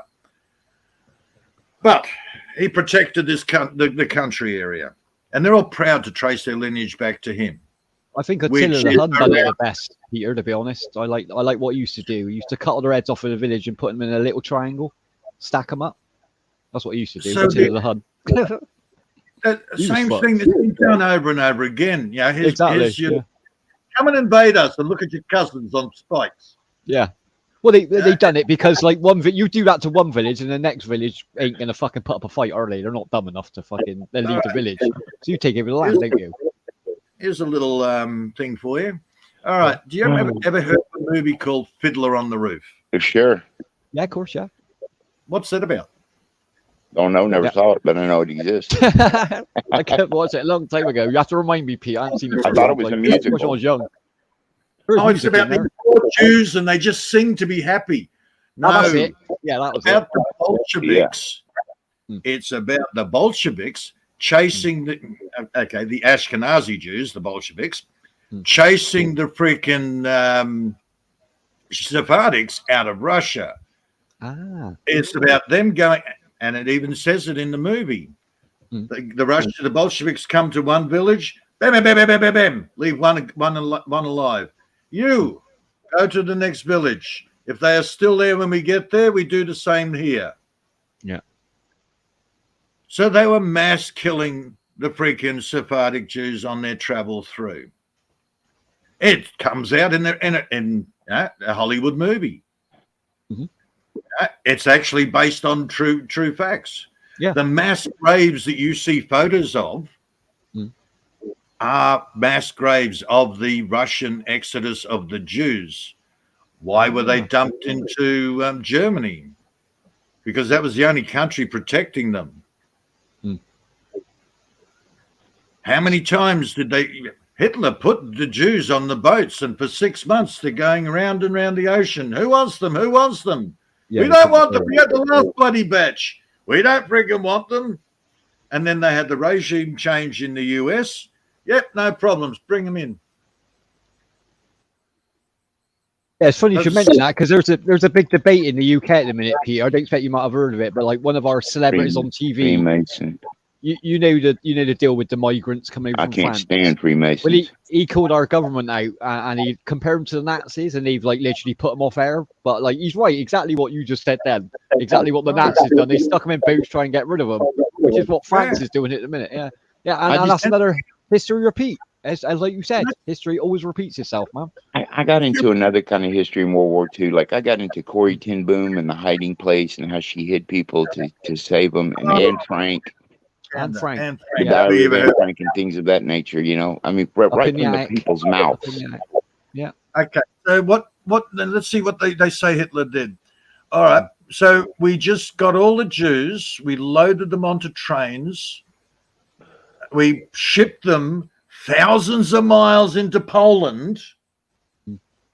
We deloused them. We fed them until we had enough time to put them in a gas chamber and kill them slowly over a 12 to 24-hour period, because that's how long it actually takes to kill them. Oh, yeah. Yeah, it's not instant. Yeah, Why are we going to spend that sort of money to get them out of the country? We could just take them inside and go bang. Yeah. That would be a lot. Bullets save on ammo is only not. I mean, that's the only thing you could go against. We're going to save half a German mark on a bullet, but we'll pay a couple of thousand marks to clean them up, ship them out, feed them, so we can gas them slowly. Why would you do that? Makes no sense. Makes no sense, does it? So again, let's just look at things logically. Yeah. If you're a government official and you're doing the paperwork, oh no, that is going to cost too much money. Oh my goodness. Hey, Fritz, take the bastards out the back. 1 bullet, 6 heads. Kaboom!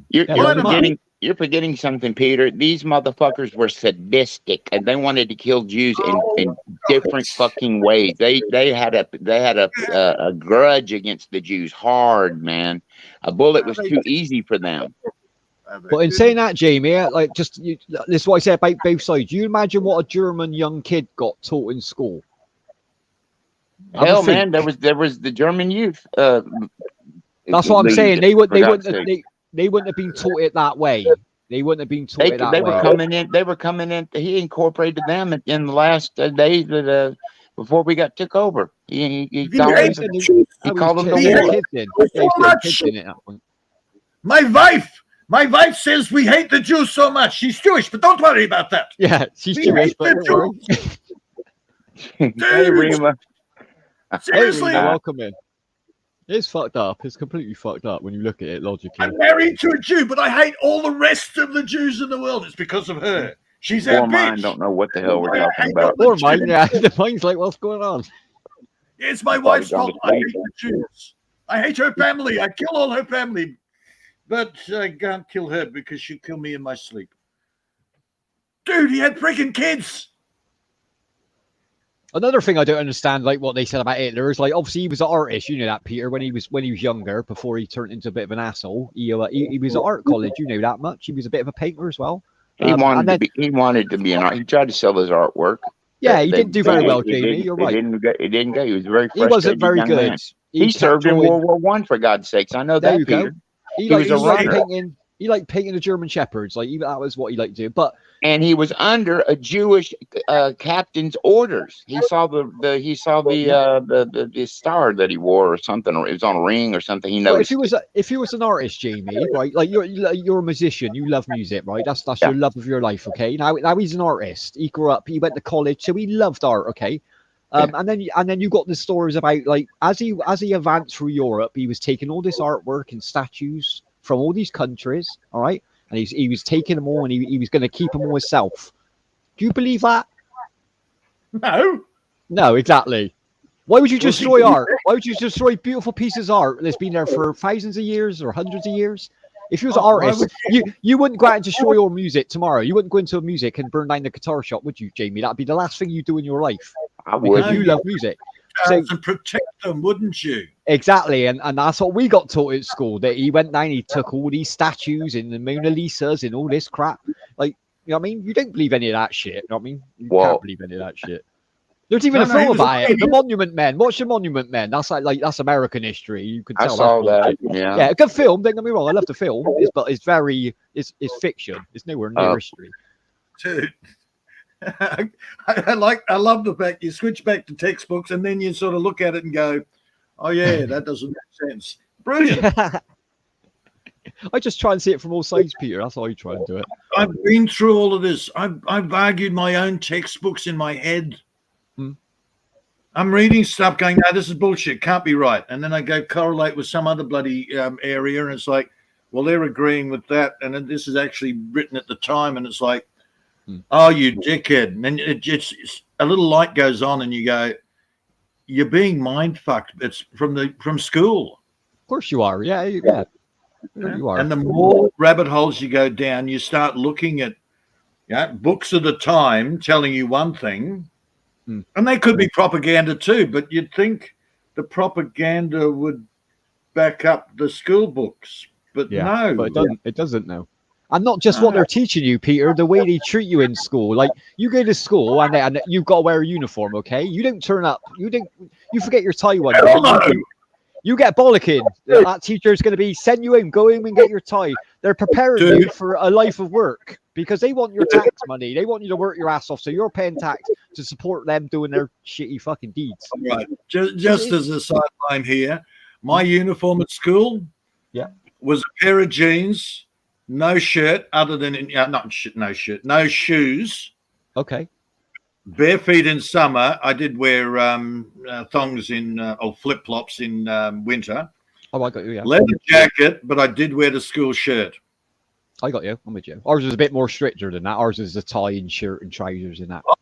Hell, man, the girls had strikes because the headmistress said, no, your skirts have to be 3 inches above the knee, no higher. Oh, we still get that now over here. Yeah, they're walking around with mini skirts. I never dealt with any of that. Makeup on and all that. Yeah, they breed it into you. They brainwash you to prepare you for the life they want you to have at the end of the day. I completely agree with that all day long. I rebelled about that all through 5 years. I rebelled for all that shit. High school, one of the first schools not to have the uniforms. Oh, that's pretty cool, Jack. That's pretty cool. We don't use all uniforms over here. If it's uniforms here, well, at least where I grew up and lived, it was in private school, which you paid. Yeah, not public school. Public school, there was a dress, a certain dress code and all that. Look at this.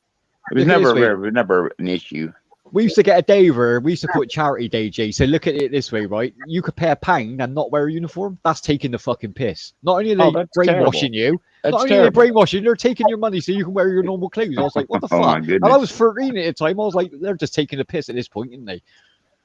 Well, I had an attitude back there like I have now. Hey, I wanted to get back to the art. That's a good attitude, Pete. You should always question everything in life, man. Don't ever believe everything in life, man. Nobody just gives me orders. Give me a reason. Why do I want to comply? Why do I want to comply to your wishes? Give me a reason. Because I say so. Yeah, sorry about that. That's not good enough for me. Sorry. It's all about one man controlling another. That's what it all boils down to, period. Yeah. I had this argument with my freaking headmaster. You need to wear your school uniform. Why? It's not comfortable. We should all be turn my feet. Yeah. Now give me a good reason why. Because I say so. It's what is done. No, one thing about the art then, because that was that brought up a subject in my mind. Dude, art is just a perspective. The narrative says he stole it because he's greedy. No. What I've been taught and shown in documentaries and things is Hermann Goring confiscated a shitload of that stuff and was going to take it for his own. He had it on train shipped up to his home. Yes. Why? Well, because he was greedy. That's the narrative. Goring was hooked up and he was also jacked out on methadone. Yeah, we've got all narrative stories. But how about we put it this way? Maybe he was protecting the art so it didn't get destroyed because he had such a high value on art. Yeah. He believed that is history. I wasn't there. I'm just giving you a spin on things. That's what Dave was saying before. Yeah. Hitler was fascinated by art. He didn't want that destroyed. Kill the This people. is They love. give a shit. Kill the people. I don't give a shit. They're stupid enough to come at me. I'll kill them. But protect the freaking artwork. Yeah. Because obviously his plan, if he would have done it that way, Peter, a bit like, I'm going off the film again, which is fiction, obviously, but like what they were saying was he was going to take all that artwork and he expected Germany to rush over Europe and Britain and work their way to America and take over the world.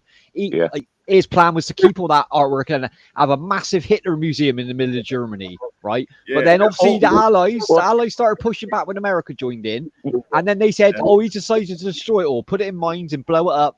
Bullshit. He's not going to blow up artwork. Sorry, but no. Yeah, tell me about it. Yeah, it ain't happening. I'm not that gullible. Sorry, I'm not that gullible. Well, you know, he had gotten real close to his news side buddy, Albert Speer, and Albert Speer was supposed to be the one that constructed that new, kind of like a new, I don't know, city, basically. He was Hitler's architect. Yeah, architect, right? But he had his hand in the war also. He was into a lot of weird. Adolf was like at the point near the end, he was getting desperate, and he was like someone said in the chat box, he was out of his head on drugs at this point, so he wasn't very stable man, and he started looking into all sorts of weird shit, like especially like super soldiers and crap like that. He was very into. I mean, he was experimenting a lot of weird shit back then. Because Peter said they had the scientists, they had the good scientists in the world. They had the brains at that point. I was just saying that he had. I mean, I'm just saying that he had instructed Albert Speer to build this brand new city and stuff, and that was where the artwork was supposed to go. Yeah, that's right. Yeah, and that is in the film. There's a scene in the film where he rushed into his office, and the big, the big model is actually there, and that is the actual design. I've watched the making of it, and that was the design.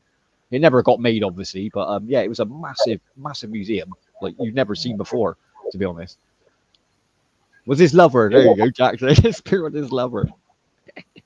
You know, Hitler taking over all the propaganda, all the news agencies, and if the people were force fed what he wanted them to hear. Yeah.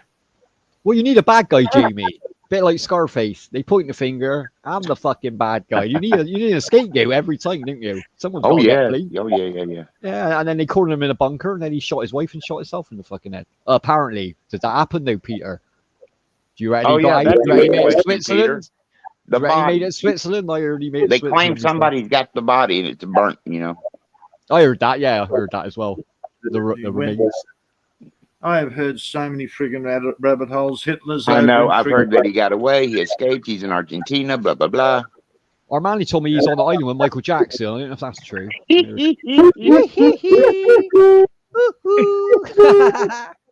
Sorry. There are two. I believe that. Speer took a hike though, brother. He didn't stick around. He didn't kill himself like fucking Goebbels did. He got out, didn't he? Yeah, he got out of it. The clever one, really. And Goring. Critical thinking. I wasn't there. Goring on trial. That's right. I've heard so many different variations on what happened and all the rest of it. All I go on is critical thinking, logic. Yeah. I can only make I can only surmise, hey, Michael, what I think happened by logic and the information I have at the time. Yeah. And the only way I can get real information is to go back to what's written at the time. Because what I'm being told now is just somebody's opinion of somebody else's opinion. Of course, yeah. Passed on, isn't it? Right. So I've had to divest myself of all the crap that I've been fed. Yeah. I've had to unlearn all the indoctrination from school and had to get right into the research of anything I could find at the time and allow for, okay, well, that's that side, that's propaganda. They're going to have their propaganda. Let's just try and get the facts. Yeah. And as Jamie said, you've got to put your head in Hitler's place, haven't you? That's what you literally got, which is a hard thing to do, to be honest. What did you say, Peter? Go on. You've got to go to the videos where of the time, but don't turn off the fucking narrative. Turn off the guy telling you what's actually happening, because I sat there. I watched one of Hitler's speeches And the narrative is saying one thing, and Hitler's saying, what the fuck? Nothing to do with what this guy's saying. Yeah, I've seen that as well. And he's supposed to Yeah. be translating it. Yeah. It's nothing like what he was saying. I've seen that. I've seen a video of that actually. Hey, I want to translate it involve, properly. Could I involve the chat for just a second? Because Yeah, Mike Wickham said something really funny here, and I agree with him 100%. He said, let me find it, man. My TV is collecting dust for a year now because I spend too much time on YouTube. Amen. Good I for haven't you, turned brother. on my TV in how long? 10 years. I saw my life. 10 years. Well, I don't turn it on because I don't want to see no fucking media, man. You know what I mean? No. I'm not going to be spoon fed no more, Peter. And I think that's the point you're trying to make out of all of it. Yeah, I got to admit, I look daily, Jamie. I go on the internet and I go to the local our UK news, but I don't take any of it seriously. It's like a comedy half hour. I have a laugh with my coffee in the morning, and that's literally all it's there for. Is I'll media, find out from friends what's going on. You know, I don't watch no media. I just hear it from friends, and that's probably bad too. You know, Not as bad as secondhand stuff. When I see videos in the civil rights community of things going on and they're on the scene and it happened and it's on camera, that's what I believe. Yeah, it's real time. That's real time. Yeah. What we're doing here is probably more important than watching the shit on TV. Oh man, Exactly. I'm telling you, man. Using critical thinking, Amen, to actually question the shit that's on TV. How many of these chats though do you get in this community like this? Not many. And if things need to be put on the table, that's what it's about, brother. Mine doesn't mind. She'll just go to sleep. Okay. Bless her. Oh, sorry, mine. Bless her soul. Not many women actually get into it because it's outside of their training. Yeah, they're raised a certain way. Sure. Of course they are. Yeah. Yeah, that makes sense. Yeah, I tell mine all the time. You know, we're both from different cultures, and we both got to realize that. You know, I grew up a spoiled brat. She grew up a hard worker. You know, having to fend and fight for her family. A woman's got more sense than starting a war than a man. And she's stronger than me. Exactly. Yeah, that's the truth of it. I'm not saying that happened in history. Her mind is stronger than me. Yes. Yeah. Women think it like Peter said, logically a lot more than men. Sorry, but that's the truth. Yeah. Did you know that a humble spirit outranks a chaotic soul? I mean, seriously, it really does. Yeah. There's a lot of chaos out there, a lot of madness. Don't buy into it, man. Don't buy into it. I got the whole point that Jack was making the other night too. I understand. You know, China really is involved in all this business. Did you know that I got a small strike for us talking about that shit? By the way, I got an email with hand slap. They had slapped my hand. Yeah. You're joking. I don't. Take care, Jack, bro. Take care, man. I don't give a fuck. Yeah. Well, well, that's control. Again, that's control, isn't it? Thank you for coming by, brother. Yeah, Jack said that earlier. Jack said that earlier. I wake up at 30, so you know, I've had. Yeah, I left that live up. You know, it's there. I might go back and watch it some. That is good in itself. Whenever you go back and watch something that you want to learn something on, that's worth it. The Michael Moore documentary is still there on YouTube, so it's not hard. Not hard. You've just got to be careful what you say on YouTube. At one stage, I mentioned I actually brought the Sephardic and the Ashkenazi up in a chat, and as soon as the Ashkenazi word went in there, the chat got blocked. Oh wow, we're on it. I do want to say one thing. We have to remember that we're on Mind's channel. Yeah, so let's go monetized. Yeah. Well, when I finish the story, you'll understand. Okay. So I had a friend from mine from Brisbane who was also in the chat. He rings me up. He says, "Did you just shut down the chat?" And I said, "No, I couldn't have. Not just by typing Ashkenazi in the freaking chat." So Martin got the channel back up, restarted the live, and I messaged Martin. I said, "Look, dude, Alex says I shut it down by typing Ashkenazi," and Martin said, "Well, type it again." It shut it down. Wow. And I went, "What the fuck?" But that's control, that is. But a few months later, you could actually type Ashkenazi in a chat and it wouldn't affect it. Oh wow, that's weird. It was a trigger word. The algorithm saw it and just went off. That's what you got to be careful of. Yeah, it's obviously working on the algorithm. Got to avoid certain words. More and and stuff. more people actually, that word spread, and people actually started going, oh, there's things like Ashkenaz. There's 3 different types of Jews. Oh my God. Yeah. More of that information spread, so that was actually taken out of the algorithm. They got to accept Now- the words. The more people using it, yeah, you're right there. Yeah. Mm. So, but initially, I just pointed out hello, and I typed ASHKAN, and then I put NAZI in capitals There you go. Yeah, upper and lowercase. to show people where Nazi came from. Yeah. And yep, bam. And even typing it all in normally, the second time I did it, bam. Like, what the hell? Big eye opener on censorship for me. Yeah, even on And it wasn't YouTube, even on watching not just YouTube, even the internet now. Like it's getting policed more and more. And in 10 years, it won't be like when we all come on the internet. Like, you know what I mean? Whatever. I Dude. don't know, what was it? 20 years ago, 15 years ago. It ain't gonna be nothing like that in 10 years' time. It'd be like what you're watching the news. Yeah. It'd be direct Jack- news to you. It'd be direct to you. Jack is talking about BitChute. Yes, great. BitChute is a great alternative channel, but BitChute is always being attacked on a minute by minute basis.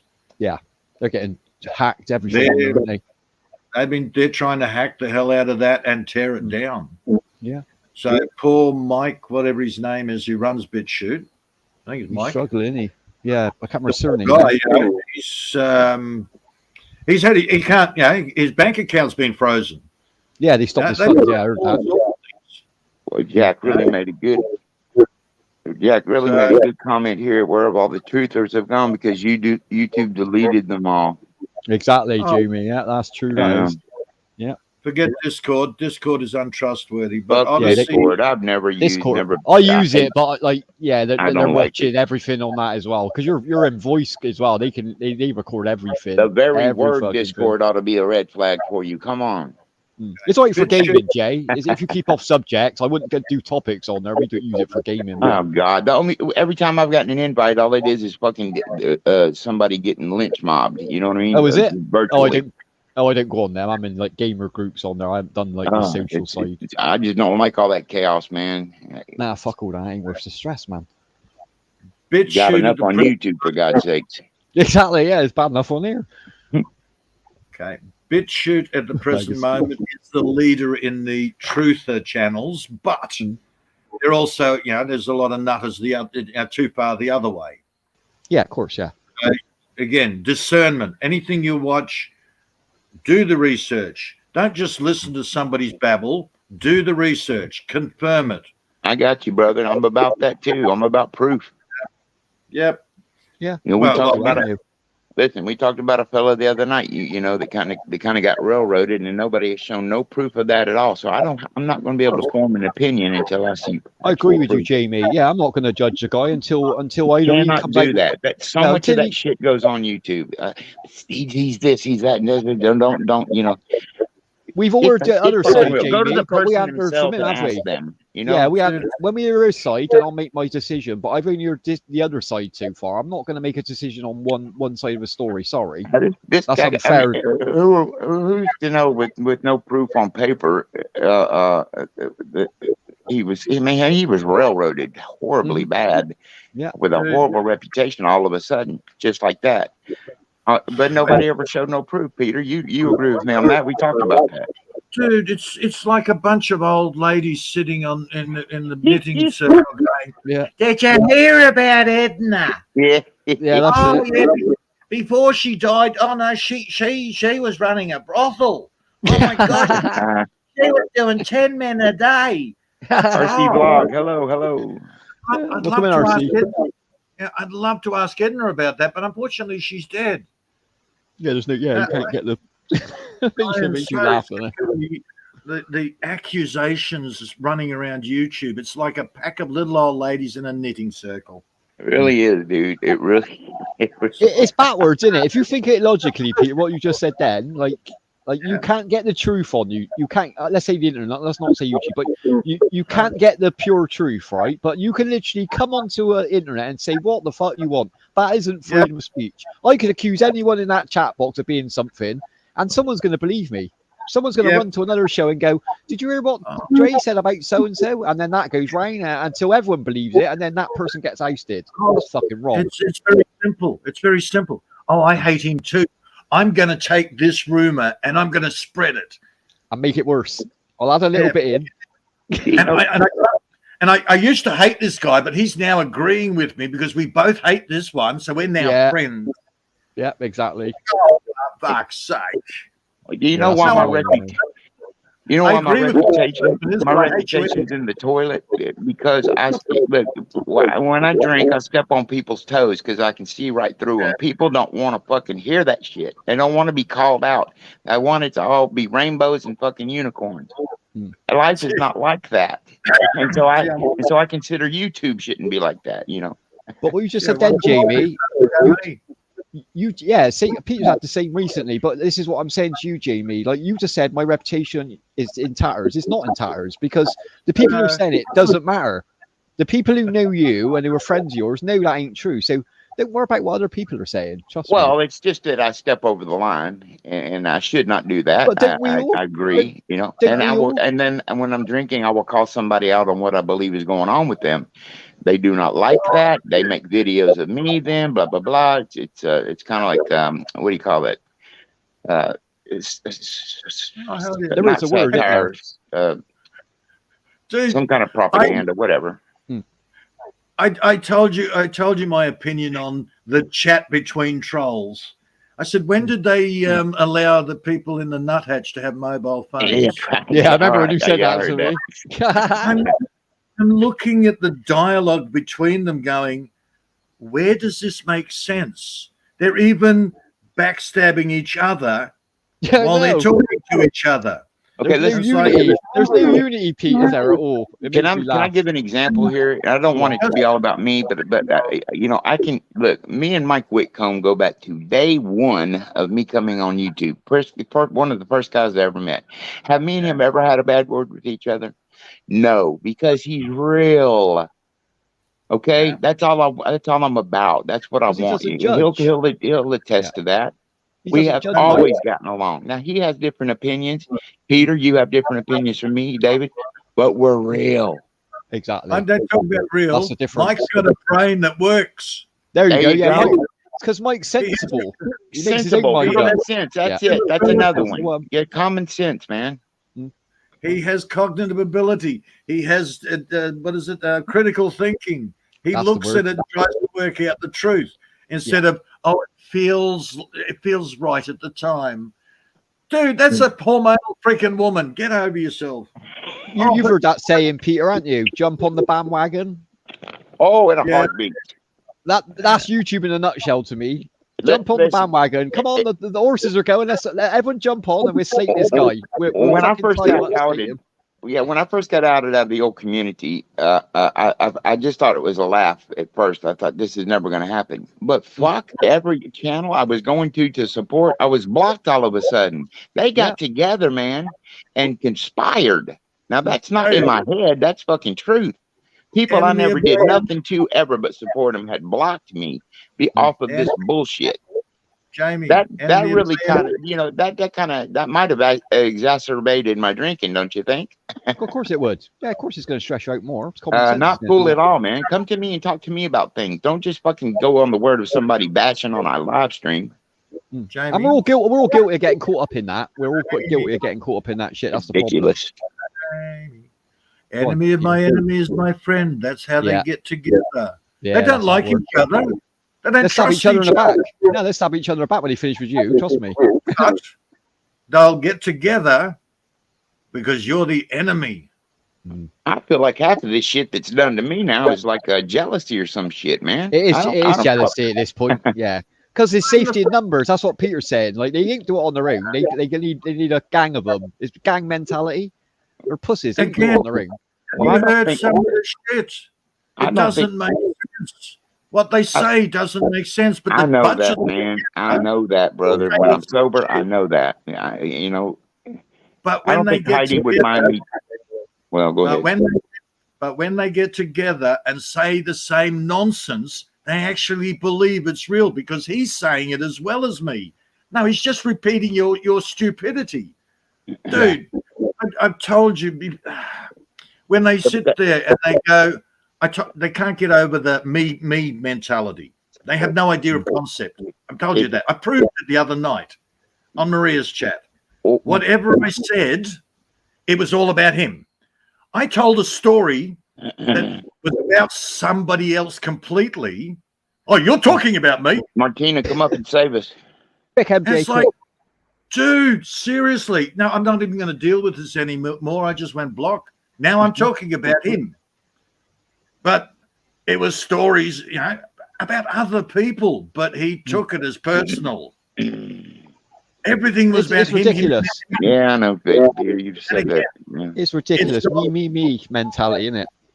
And again, he's not going to understand. It's about the concept of the way he thinks, not him in particular. I don't care about him in particular. He can go exactly. They don't get that bit, Peter. They don't understand that bit. We don't give a fuck about what they're saying. I don't give a fuck about their life. I'm never going to meet them. I don't want to know them. They'll never be a friend to me in real life. They didn't mean jack shit. So winding them up ain't going to work. I don't really care what they're saying. Okay. Honestly, I just don't care. Shame on you, Martina. You need to be here with us, girl. What they've done, the concept of it is the point, and they can't get that concept idea because it's all a me mentality. Yeah. It's all about people. They can talk about stuff, they can talk about people, but their concept abilities are severely lacking. Where is the conscience, though? Where's that little guy? Where's that little guy in the back of the head? This is wrong, man. Stop that. Apologize. Where did I've got that? Why don't they? They just sacrifice their self-will to just be horrible? What is that about? The whole world revolves around them one person, Jamie. That's how they think life is. They don't understand that because they can't get the concept. They don't understand concepts. They don't understand repercussions. They don't understand whys and wherefores. It is all about me. Yeah. So why don't they have a conscience? Because they can't deal with the idea of conscience. That's a concept. But that thing you just said about repercussions is because it hasn't happened yet, Peter, and it happens to everyone in the end. It happens to everyone because you end up meeting a motherfucker like me. I'm hoping when they crash and burn, they rise out of the ashes and go, oh, I can start to see concepts now. I'm starting to understand other things. I'm hoping that happens with them. I couldn't give a fuck at that point. You're too late. Once you push my button, like that's it. I'm done. I'm fucking done with you. Sorry, but I personally don't want to wake them up.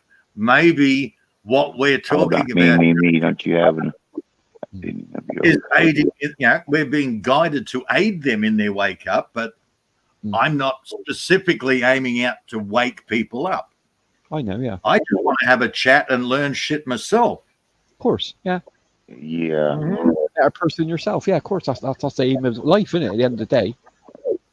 There seems to be such a focus because he doesn't understand what I understand. Let's have a fucking argument. That's what I try to explain to people. This guy here is basing his knowing, air quotes, on what he has learnt. Yeah. Right? Have a conversation, great. Don't yell at people because he doesn't believe what you believe. Have a discussion. See if you can actually come to some sort of middle ground where you go, oh, hang on, yeah, you might be right. God, I'm going by my school books, I haven't done my research. I'm going what I'm told, but no need to yell at people to try and get your will over the top of them. Mm-hmm. It doesn't work. And what you just said then, Peter, like in your example, they've obviously sat in the background and listened to you for a many couple of months to get the information they need to attack you with, right? You agree with that? Yeah.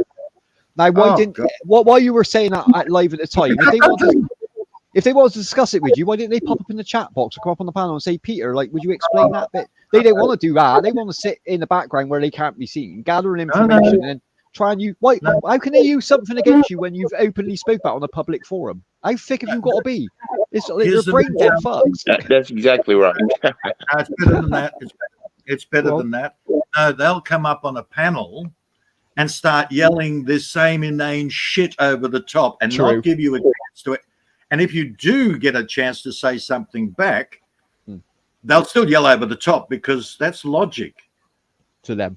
And then they turn around and go, I own you. How do you own me? Everybody in the chat is sitting there going, yeah, Pete, you got him. You know, that's logic. Yeah. You just shredded him. But in their heads, the fact that they didn't give you a chance to actually say anything, they win. That's just how strange stupid. mindset. It's a strange mindset. Yeah, in a format like this, Peter, like what we talk when we talk, and you want to have a sensible conversation and a back and forth. A person has to be willing to learn. A person has to be willing to accept others' opinions and take them in and think about them, not just point the finger and say, you done this, you done that, you done that. And they have a channel with nothing about them on it. All you ever see is a fucking picture. You don't know what's going on in their private life, who they like, where they go, what they do, because they don't show all that. But they will use the stuff that you put on YouTube against your ass. Yeah. They fucking use alcoholism against me every single day in videos, chats, you name it. You know why they got a channel with just a picture and no uploads? You know why they got a picture? Not just because they're a troll account. The reason they got a picture with no thing, and this obviously this is a widespread thing. It doesn't work for everyone, but the majority is because they got no life. They got nothing to upload. Nothing. They have no life. They have zero life. To be able to spend all your time doing that, you got a zero life, man. Exactly. You can't be doing nothing else in your life. If you're trolling all day online and watching Peter in the background for hours and hours, you know what I mean? Like what the fuck are you doing? Are you there with a pen and a pad? We got 14 in here and 2 chatting. Are you kidding me? So what have they got? What have they actually got?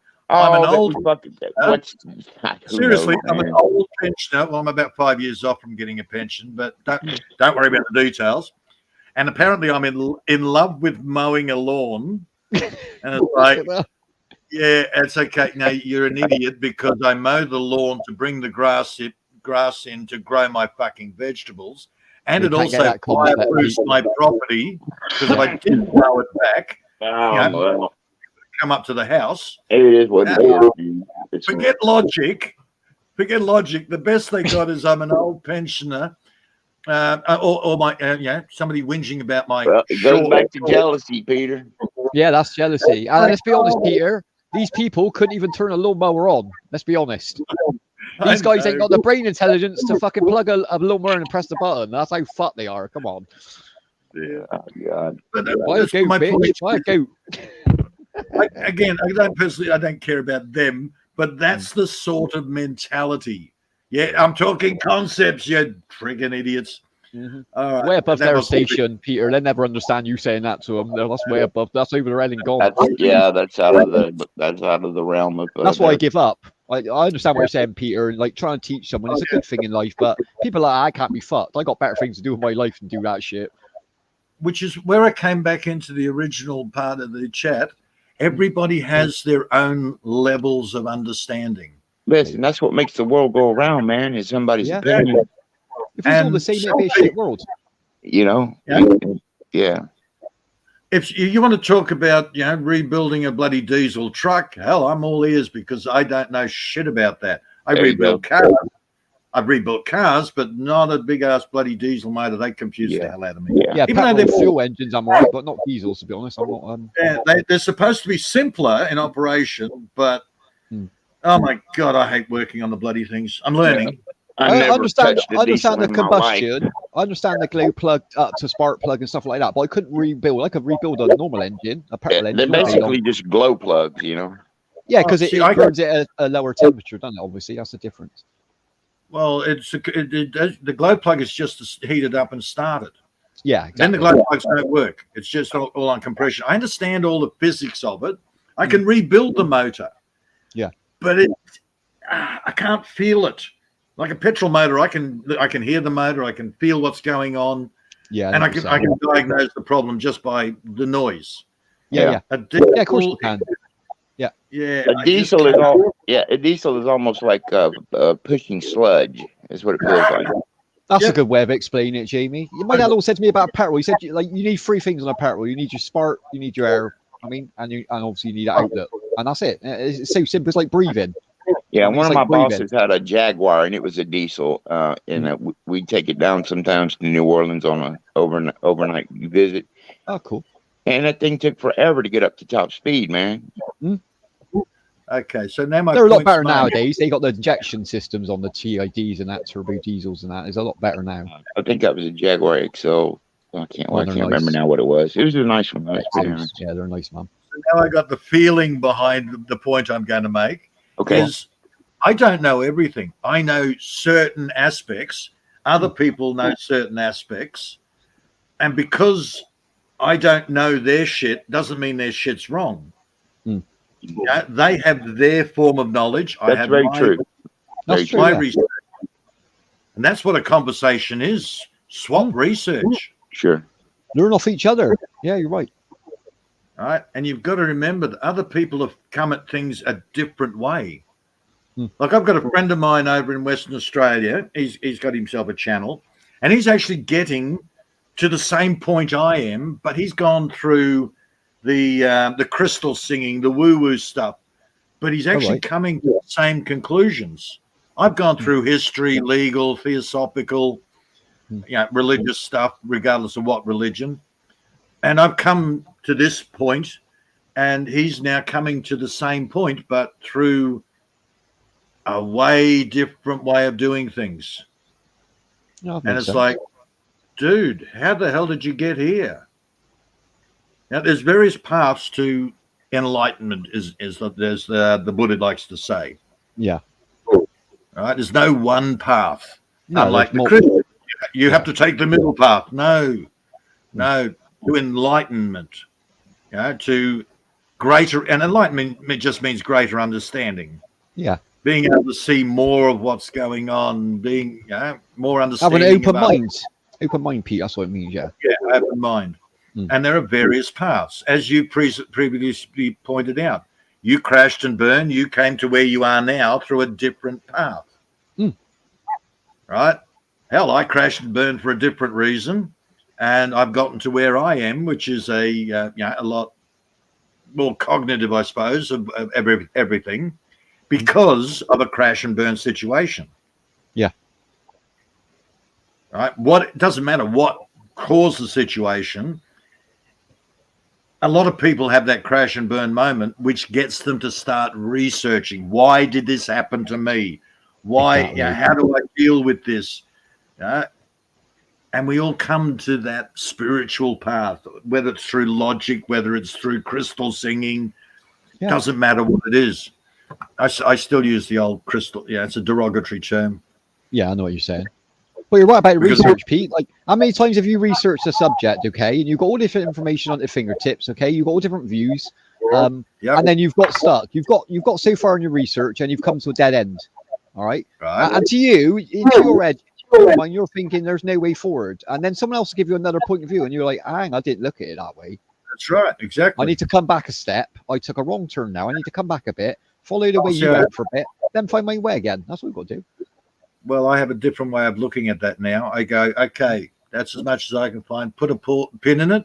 There you go. That's what I do now. Wait till more information comes in. Yeah. And even then, I don't know shit. I believe this at the time, but I might get another bit of information that comes in and it's like, oh, shit, that makes slightly more. All those other facts that were a bit grey now fall into that narrative. And it's like, that makes new more evidence, sense. isn't it? It's new evidence, yeah. And it alters your mind, So, puts you on another quest. Yeah, my belief system is always in flux. I've discovered that the hard way. I used to believe one thing, and now it's like, what the fuck? I've had to unlearn by learning, by doing my research. I've actually had to relearn what I believe. What I believe now are facts. But who knows? As I said before, you've got to take into effect the propaganda at the time. Yeah.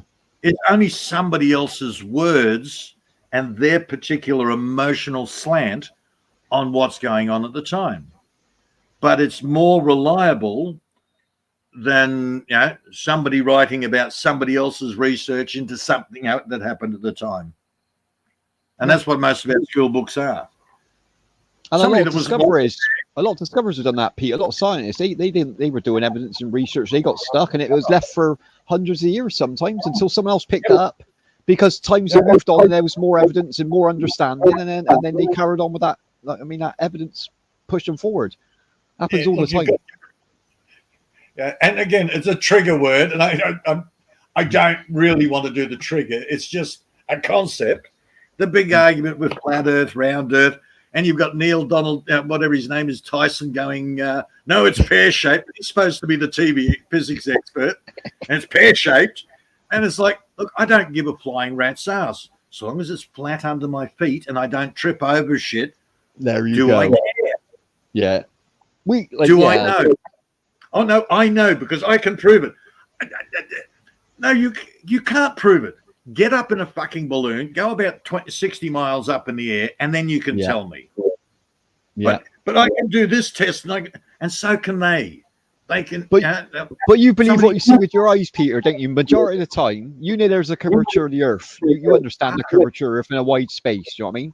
Whether you believe they went to the moon or not, and you've seen shots from down to Earth, that's your belief. You know what I mean? Anyone can have an opinion on that. I'm not going to get into that, but you know it's curved. You know the curvature of the Earth. It's not flat. There ain't no fucking edge. Sorry, but yeah, they're wackos, mate. We had one on our panel years ago, and I was arguing with that dude.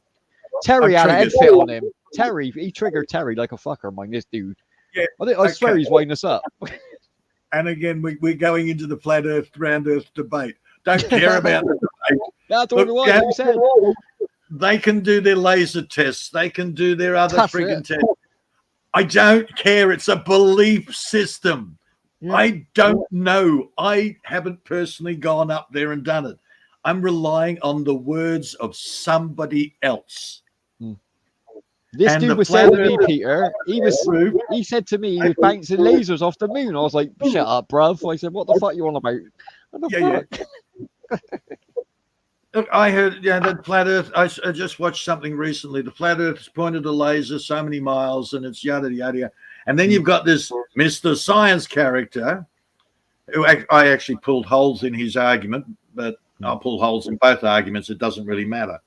Yeah, but he's talking about, oh, no, lasers don't go straight. Hang on. But last week you said lasers are perfectly straight. Oh, no, it's with the diffraction. Because of the and I went, hang on, diffraction. That means that the laser doesn't stay in a beam. It actually diffracts in all directions. It doesn't. It's not like a bullet. It's not like a bullet. It doesn't drop because of gravity. A laser will split, like you said, in multiple directions. So it wouldn't drop or go up. It wouldn't do that. So you've got the flat earther with the laser, and then you've got the round earther debating with bad science. And it's like, I love the debates. I'll sit there and I'll listen to them. It's interesting. But again, it's a belief system. But if you're having a discussion, Peter, like I'm with you, I can go on the panel with people like that and I'll discuss it with them. But these, like the only flat earthers, they shout at you and they won't let you get that word in because they're losing the debate. Not that I've won. I'm not saying I've won at all. We're having a debate. You know what I mean? We're discussing it. But they get their air off so much about it because you won't believe what they're saying. And it makes me laugh. Yeah, it really makes me laugh. I've heard flat earthers and I've heard globe earthers all debating the same thing. They all get triggered and they all get angry and they don't make no sense. It's like the 9/11 thing. People argue over this and argue over that and they all trigger each other and they get all heated and it's like, seriously? And the other night, I'm just kicking back, laying back in the chair going, yep, I've heard this all before, repeatedly, over and over again. And even when I go, hey, building 7, well, actually I said building 11, I cocked that up. I got corrected on that. But building 7, and they went, oh, yeah, building 7. But then they went back to arguing over whether the planes were real or not. And it's like, God. How many times do I hear on BitChute, they've just done a rehash of the whole 9/11, and it's a big frigging thing going on there too. And it's like, is that going to feed me? Am I going to grow my? Is it going to make my plants grow any better? No. We know it was freaking wrong. It's well proven, well established that 9/11 was a complete fuck up. We've heard all the arguments. But that's another history repeat. What you just said then, Peter. Like, I've heard that. Like, oh, it's CGI. Everything you've seen on the news outlets, that was... I mean, like, I haven't spoke to anyone who was personally there, okay? I've never in my life spoke to anyone who was there when that disaster happened, okay? But remember when the moon landings happened and they were saying that film director, what was his name? Stanley Kubrick, done it all in a studio?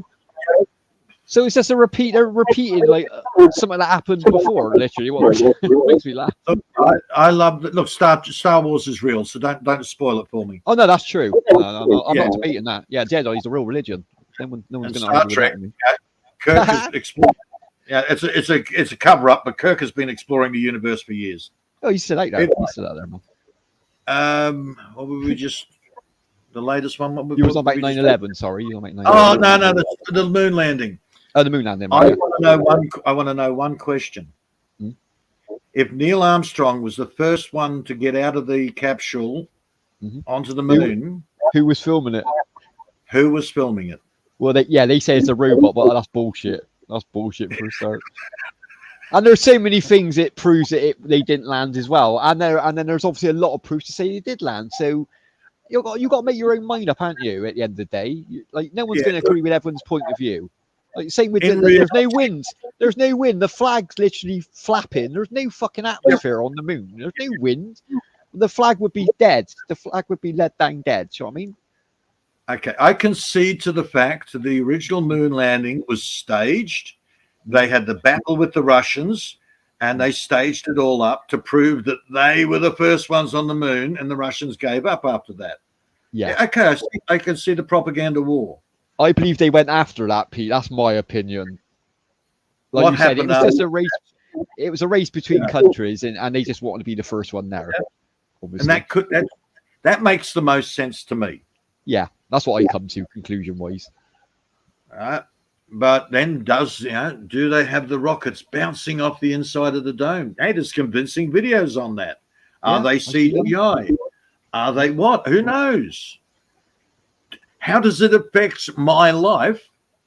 Well, really, it doesn't. But it's a great conversation. But you find it interesting, don't you, Pete? Same as me. Yes, that's what we like about it. We like debating. We like having an interest in something.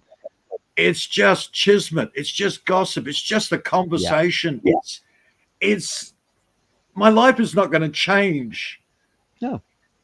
I don't care whether it's flat, it's round, it's pear-shaped. It doesn't matter. My day-to-day life does not change. I need to eat.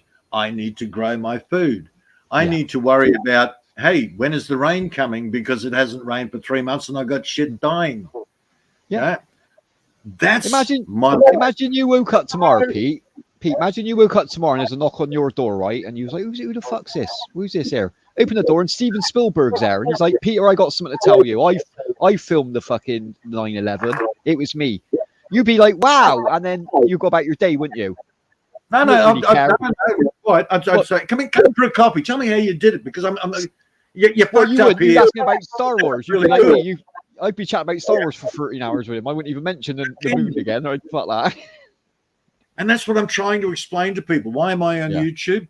Because I like talking to people. Oh, but you live in the middle of nowhere. You left people. Are you fucking idiots? I brought my family out here to get away from the city, poisoned water, the poisoned air. How do I know that? Because when I came out here for a visit, her 2 children had no asthma the whole weekend. Yeah. And I was planning on getting out of the crazy city anyhow. What made my decision to come way the hell out here is because those 2 children had the first time I've never seen them with asthma for a whole weekend. Oh, that's awesome. We're moving out there. Yeah. And another thing, Pete, when you come on air, there's no rat race like a city. There's no rat race on air.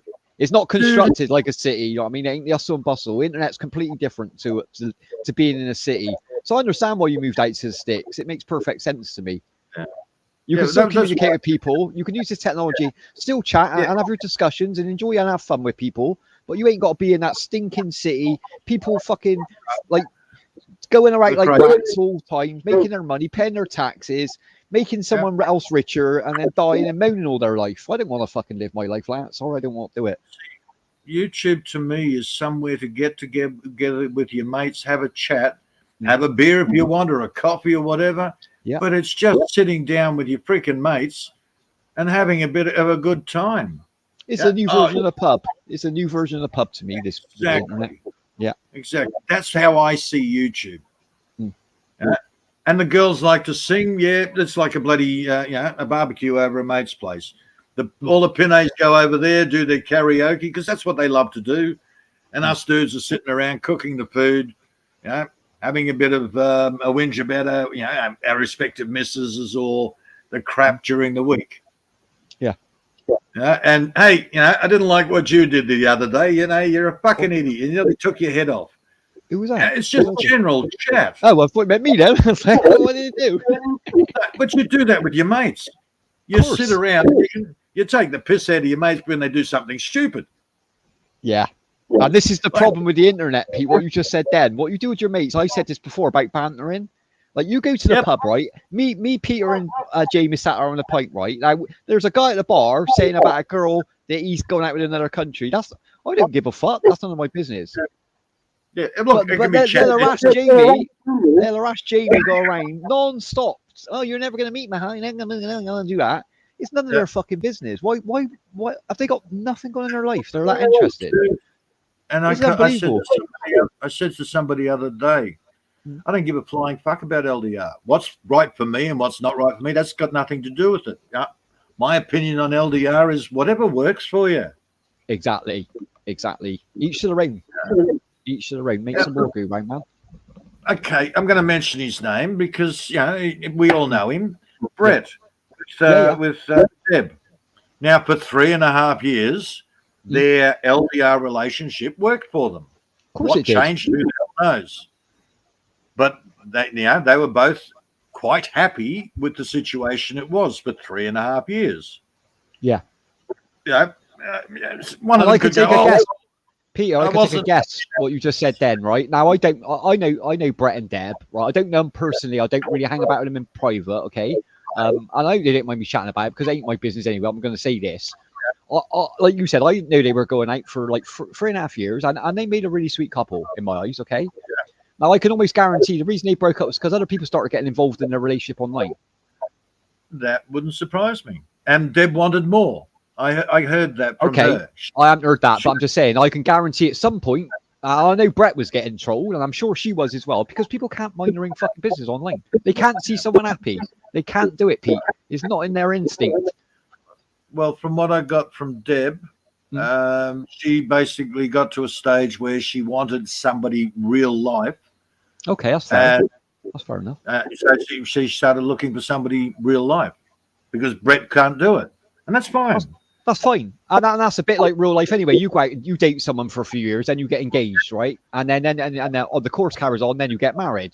Now, I'm sure everyone else had a relationship where you've went out with a girl and maybe you've got engaged or maybe you haven't and you thought this ain't the right one, I'm not sure. And then she's giving you an ultimatum. She's like, well, you need to get engaged. You need to marry me. And then you got to make your mind up. Like, you're either going to marry that girl and spend the rest of life fucking miserable, or you say, this ain't for me, love. You know what I mean? And that's what they've done. That's fine. I ain't got a problem with that. I'm sure Brett got over that in the end. Do you know what I mean? It just wasn't meant to be in the end. That's fine. Yeah, exactly. So I'm not gonna hang him what I think he should have done and what he shouldn't have done. He knows what he's doing, Brett. He can run his life. I don't need to help him with that. Come on. The only thing I ever bag Brett on is what he's the bad things he's done. Yeah, because he's tried to control people and he's pulled the super chat off them. Because they wouldn't do what he said. That is I've got control. That's a form of control. Using money to try and control what somebody else does. Now, my personal feelings on things doesn't matter. Recently, there's a guy that's trying to get Brett blocked, and he's paying the girls to block Brett. And it's like, Jesus. Dude, personally, I think that's fucking hilarious. He must have a lot. He must have too much money, Pete. That's all I can think of. He got too much money to do that. Whatever. Or he's just got spare cash. Either way, personally, I think that's fucking hilarious. I don't agree with the concept because he's doing exactly the same thing. He's trying to control people by using money. Yeah, he can't really have a go at Brett if he's doing the same thing, can he? Right. Hmm. Yeah, that's right. It's a bit hypocritical, and I find it very nasty. Then the other part is where they get in the messenger and they badger the girl from both sides. Block the other one. Block the other one. The girl doesn't need to be put in the middle of that. That's unfair because it's association again, isn't it? That's association again, which is wrong. You can't use that on YouTube. It doesn't. I've done that, Pete, at the beginning, and it fell off for me, so I leave it alone now. Right, so I find that a bad thing. All right, but otherwise, hey, have fun for fuck's sake. Exactly, that's what he's here for. Yep. Imagine the guy who made the internet, or what was it? Military, wasn't it? When the military designed this old ideal, they didn't think this is going to be great for trolling. In 50 years' time, it's going to be fucking fantastic. People on there shouting and threatening to kill each other. I bet that was what his vision was in his fucking head. Yeah. How do you know? They might have been able to remote viewing. They might have seen the future and gone, "This is exactly what we want." Oh, division amongst matters. Good point, actually. Yeah, I didn't think about that. The sheep are fighting. I can come up with all sorts of shit. I've been down so many friggin' rabbit holes. Hey guys, can I say something real quick? Sorry, Jamie. Hell yeah. No. Please excuse me. Listen. Mine is going to bed, and she wanted to make this 3 hours. So we got about 10 minutes. Just giving you a heads up. And does anybody else want to go live? We're all good. Does she want to go now, Jay? No, we got 10 minutes. She wanted to make it a full 3 hours, but she is, tucked in under the covers, ready to go to sleep. And it's no big deal, man. It's just no, I didn't know if you wanted to. No, I'm not trying to run anybody off or anything. I'm just we've had doing fun her with it. wishes. No, it's fine, man. No, it's fine. Did you want to spend 10 minutes with her before she nods off? Let's do 10 minutes of go around or whatever. I don't care. I'm going to keep it. I'm going to go to 3 hours. So okay, we'll go to 3. Yeah. And just time to say goodbye to everybody, and somebody else set up something if we want to go there or whatever. I want to thank everybody that's been here and stayed the whole time and supported mine. Armani, thank you, brother. You, David, and Peter, of course. Thank you for having us on, man. Mike Whitcomb, Jack stopping by, Chona. Simple. Martina. Last call. The pub's closing. There you go. Last orders. Last orders. Who got the bell? Yep. Last call for opinion, y'all. Opinion off. I like that, I don't know, David. We made the analogy before about sitting around the pub, having a chat, just conversation. It is exactly like that. And then you got an idiot that walks in the door and wants to be a fool. Yeah. He's drunk off his ass. Yeah. Well, it ain't because the idiot's drunk off his ass, Jay. It's just because he's an idiot, to be honest. You get that in a pub, don't you? Someone comes in sober and he's still a twat. Yeah. He usually gets beaten up by the drunk people, to be honest. That's how it usually goes, eh? Get out of my fucking pub! Yeah, he gets chased out with a pool cue. Get the fuck out. Go on. I have imagined that, like with mine. I've imagined that, if I'm sitting back at the bar and she's with me, and just a long line of guys are taking their turn coming up to her and saying, "Oh my God, you're so beautiful. I want to kiss you." Blah blah blah, and it's just over and over and over.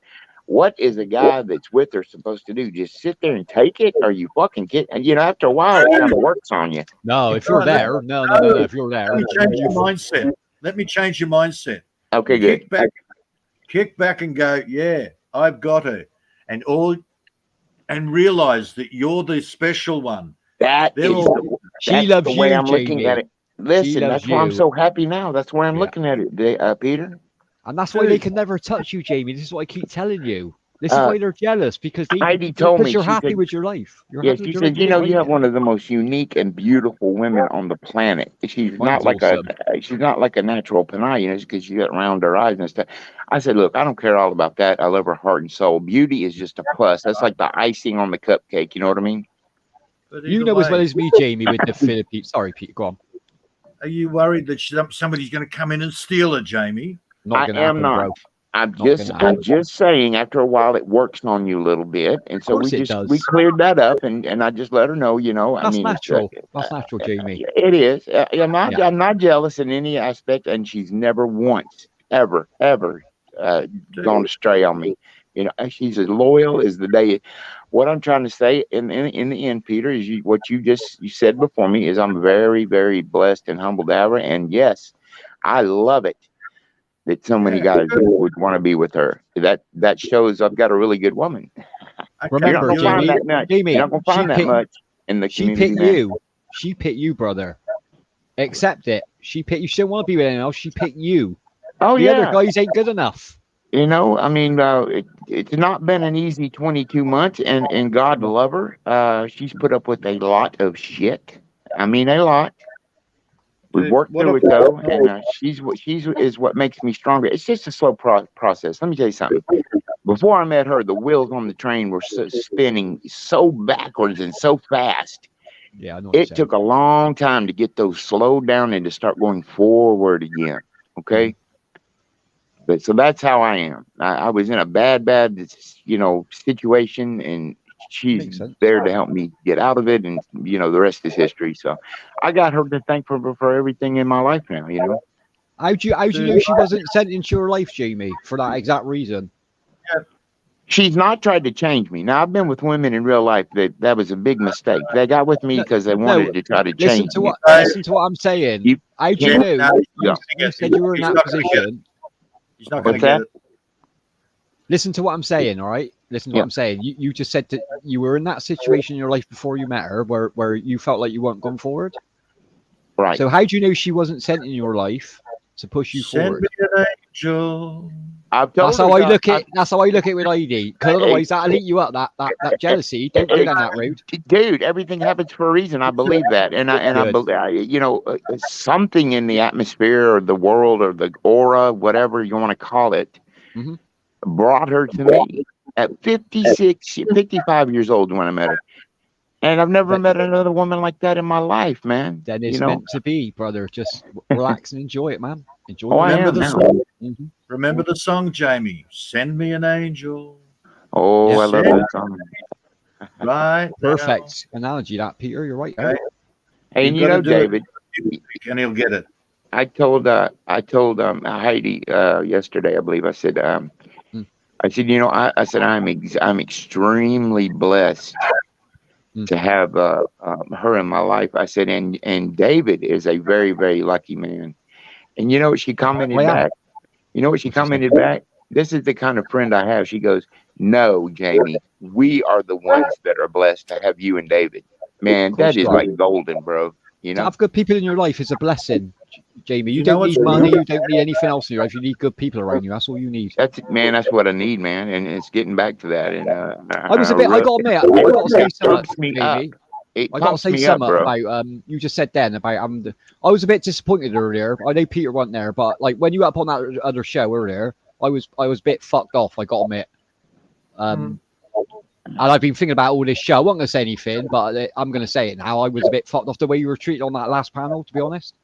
Well, I'll deal with that my way. I'll deal with that person. Now listen, I can understand John because he's off his rocker right now. He's loaded. I've been that way. That's how come I can understand John and what he does. Tomorrow he'll be sober. He won't even remember it. Okay.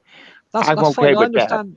I understand that point. He jumped me right off the bat, and he didn't understand what I was saying. I seen that. He literally unloaded on you. And not only that, he allowed what was going on in the chat box. And I had to realize in my mind real quick, okay, I'm dealing with somebody that's very drunk right now. You've been that way. Try to just smooth it over. But then a guy comes up there and wants to bash LDRs. I'm not going to be around that shit, man. Yeah. I'm sorry. But you've done the right thing. I was proud of you, Jamie, because what did you do? You left just stepped down. You didn't get your hair off. You left it. And then straight away, mine set a stream up. And I went, good lad. That's the fucking way to do it. Because John's going to learn a valuable lesson. That out of my life, bro. John's going to learn that all the good people that goes to the show are not going to start showing up from now on if you don't get rid of the wankers over there. Pure and simple. No, I told mine earlier. You need to learn how to block. Otherwise, he ain't going to have a show left. We had this. You are exactly right. You hit the nail. You exactly what I told mine. I said, look, he has never been one to block anybody. He does not care about that shit. He lets everything roll. I said, so therefore, I love John to death, but I will not be able to support. I'm not going to be around somebody bashing me the whole fucking time and me supposed to sit there and take it. No, I'm like Peter. It's fucking get a life, man. Are you kidding me? No, I was disappointed. I was really disappointed. Dude, I want to go to Cheers. It's that simple. I don't want to go to the friggin' pub where they brawl out in the middle of the street. There you go. Exactly. I'm tired Peter. of it. I'm exhausted, Yeah, man. It's been 3 years of fucking hell on YouTube, dude. You know, I've tried to fight through it all, and it's just I don't want it to be about me. Seriously, I don't. But it just seems to be that way, you know. You know what I find infuriating? I'm just jumping back to the previous conversation.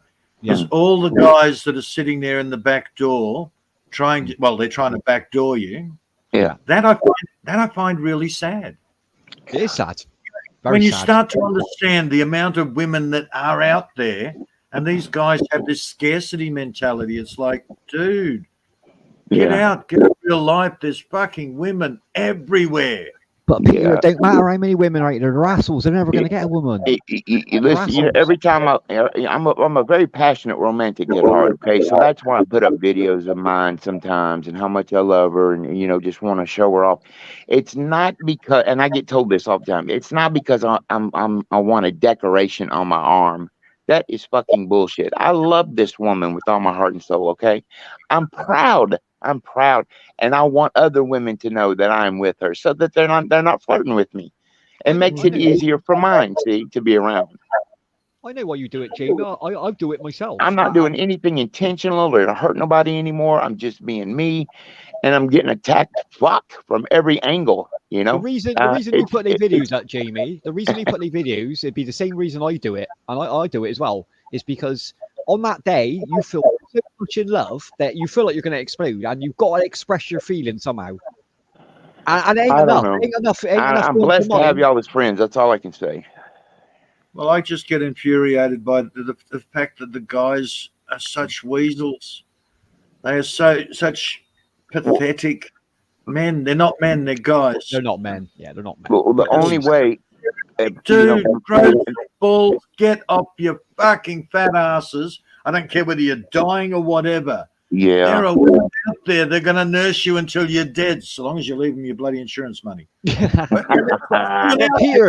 these are all middle-aged guys. If they haven't learned yet, they're never going to learn. They're like 30, 40 years old. If they haven't learned, they're never going to learn now. Too late. At the end of the day, here's the thing. I have blocked every time I see somebody bashing me now or whatever. I have blocked them completely. I want them totally out of my life. I don't want people coming to me with links saying, look at this, this is what they do today, blah, blah, blah. I don't care anymore. I don't want to see it. Let them do whatever they want to fucking do. Yep. And they can have a ball doing it. YouTube's not going to do nothing. All of us have reported that motherfucker 10, 15 times. They don't touch it. Me. Fuck YouTube, okay? I think YouTube sucks, actually. Do what you're doing, JB, like you said. So I'm blocking them. Mine is blocked them. We don't want to see them. If they're talking about us, let them. If I don't see it and don't hear it, it didn't happen. Okay? Yeah. That's the way I want it. As long as you block them, I'll guarantee you, me and Peter will always arrive. Let them fucking write books about me. I don't give a fuck anymore. Have fun with it. Just stay out of my life, my little, where I'm at. That's all I'm at. It's your house, your rules. Yeah, it's your ice, brother. It's your ice. Oh, well, it'll never happen here on my channel. Everybody's blocked. And that's why we come here. That's why we come here. Any toxicity, man, I've got to get out of my life. It's for me, for God's sakes. All right, listen, boys, it's 3:02. Let's wrap it up. Thank y'all so much, all for coming. Thank you, Peter. Enjoyed that, brother. Seriously, love y'all to death. Send our love to mine. All right, Jamie, tell her thank you. I will, brother. I think she dropped. Yeah, she dropped off. Yeah, if anybody else is going to go live, please let me know, and I'll leave the chat open for a minute to drop a link if you want. But hey, David, thank you, man, and Peter, thank y'all so much. Thank you. You have a good one, Jamie. I really love y'all, man. Give Heidi my love, brother. I will do, brother. Take care, right? And thank you, Armani, for sticking the whole way, and Mr. Pahilim. I'm going to go through here real quick as far back as I can go. Crystal, MCC, thank you, dear, for being here. Jack for stopping by, throwing in a little input, baby. Love you to death. Raheem was in here. Martina, Heidi, dear. Rima Gupta. Let's see who else. How far back can I go here and check this out? There was so many, too many to name. And our two co-hosts up there on the panel, Peter and David, God love them. Listen, man, love everybody. Do you. At the end of the day, if you enjoy putting up rhetoric and bullshit about somebody, you have to live with it. Good night.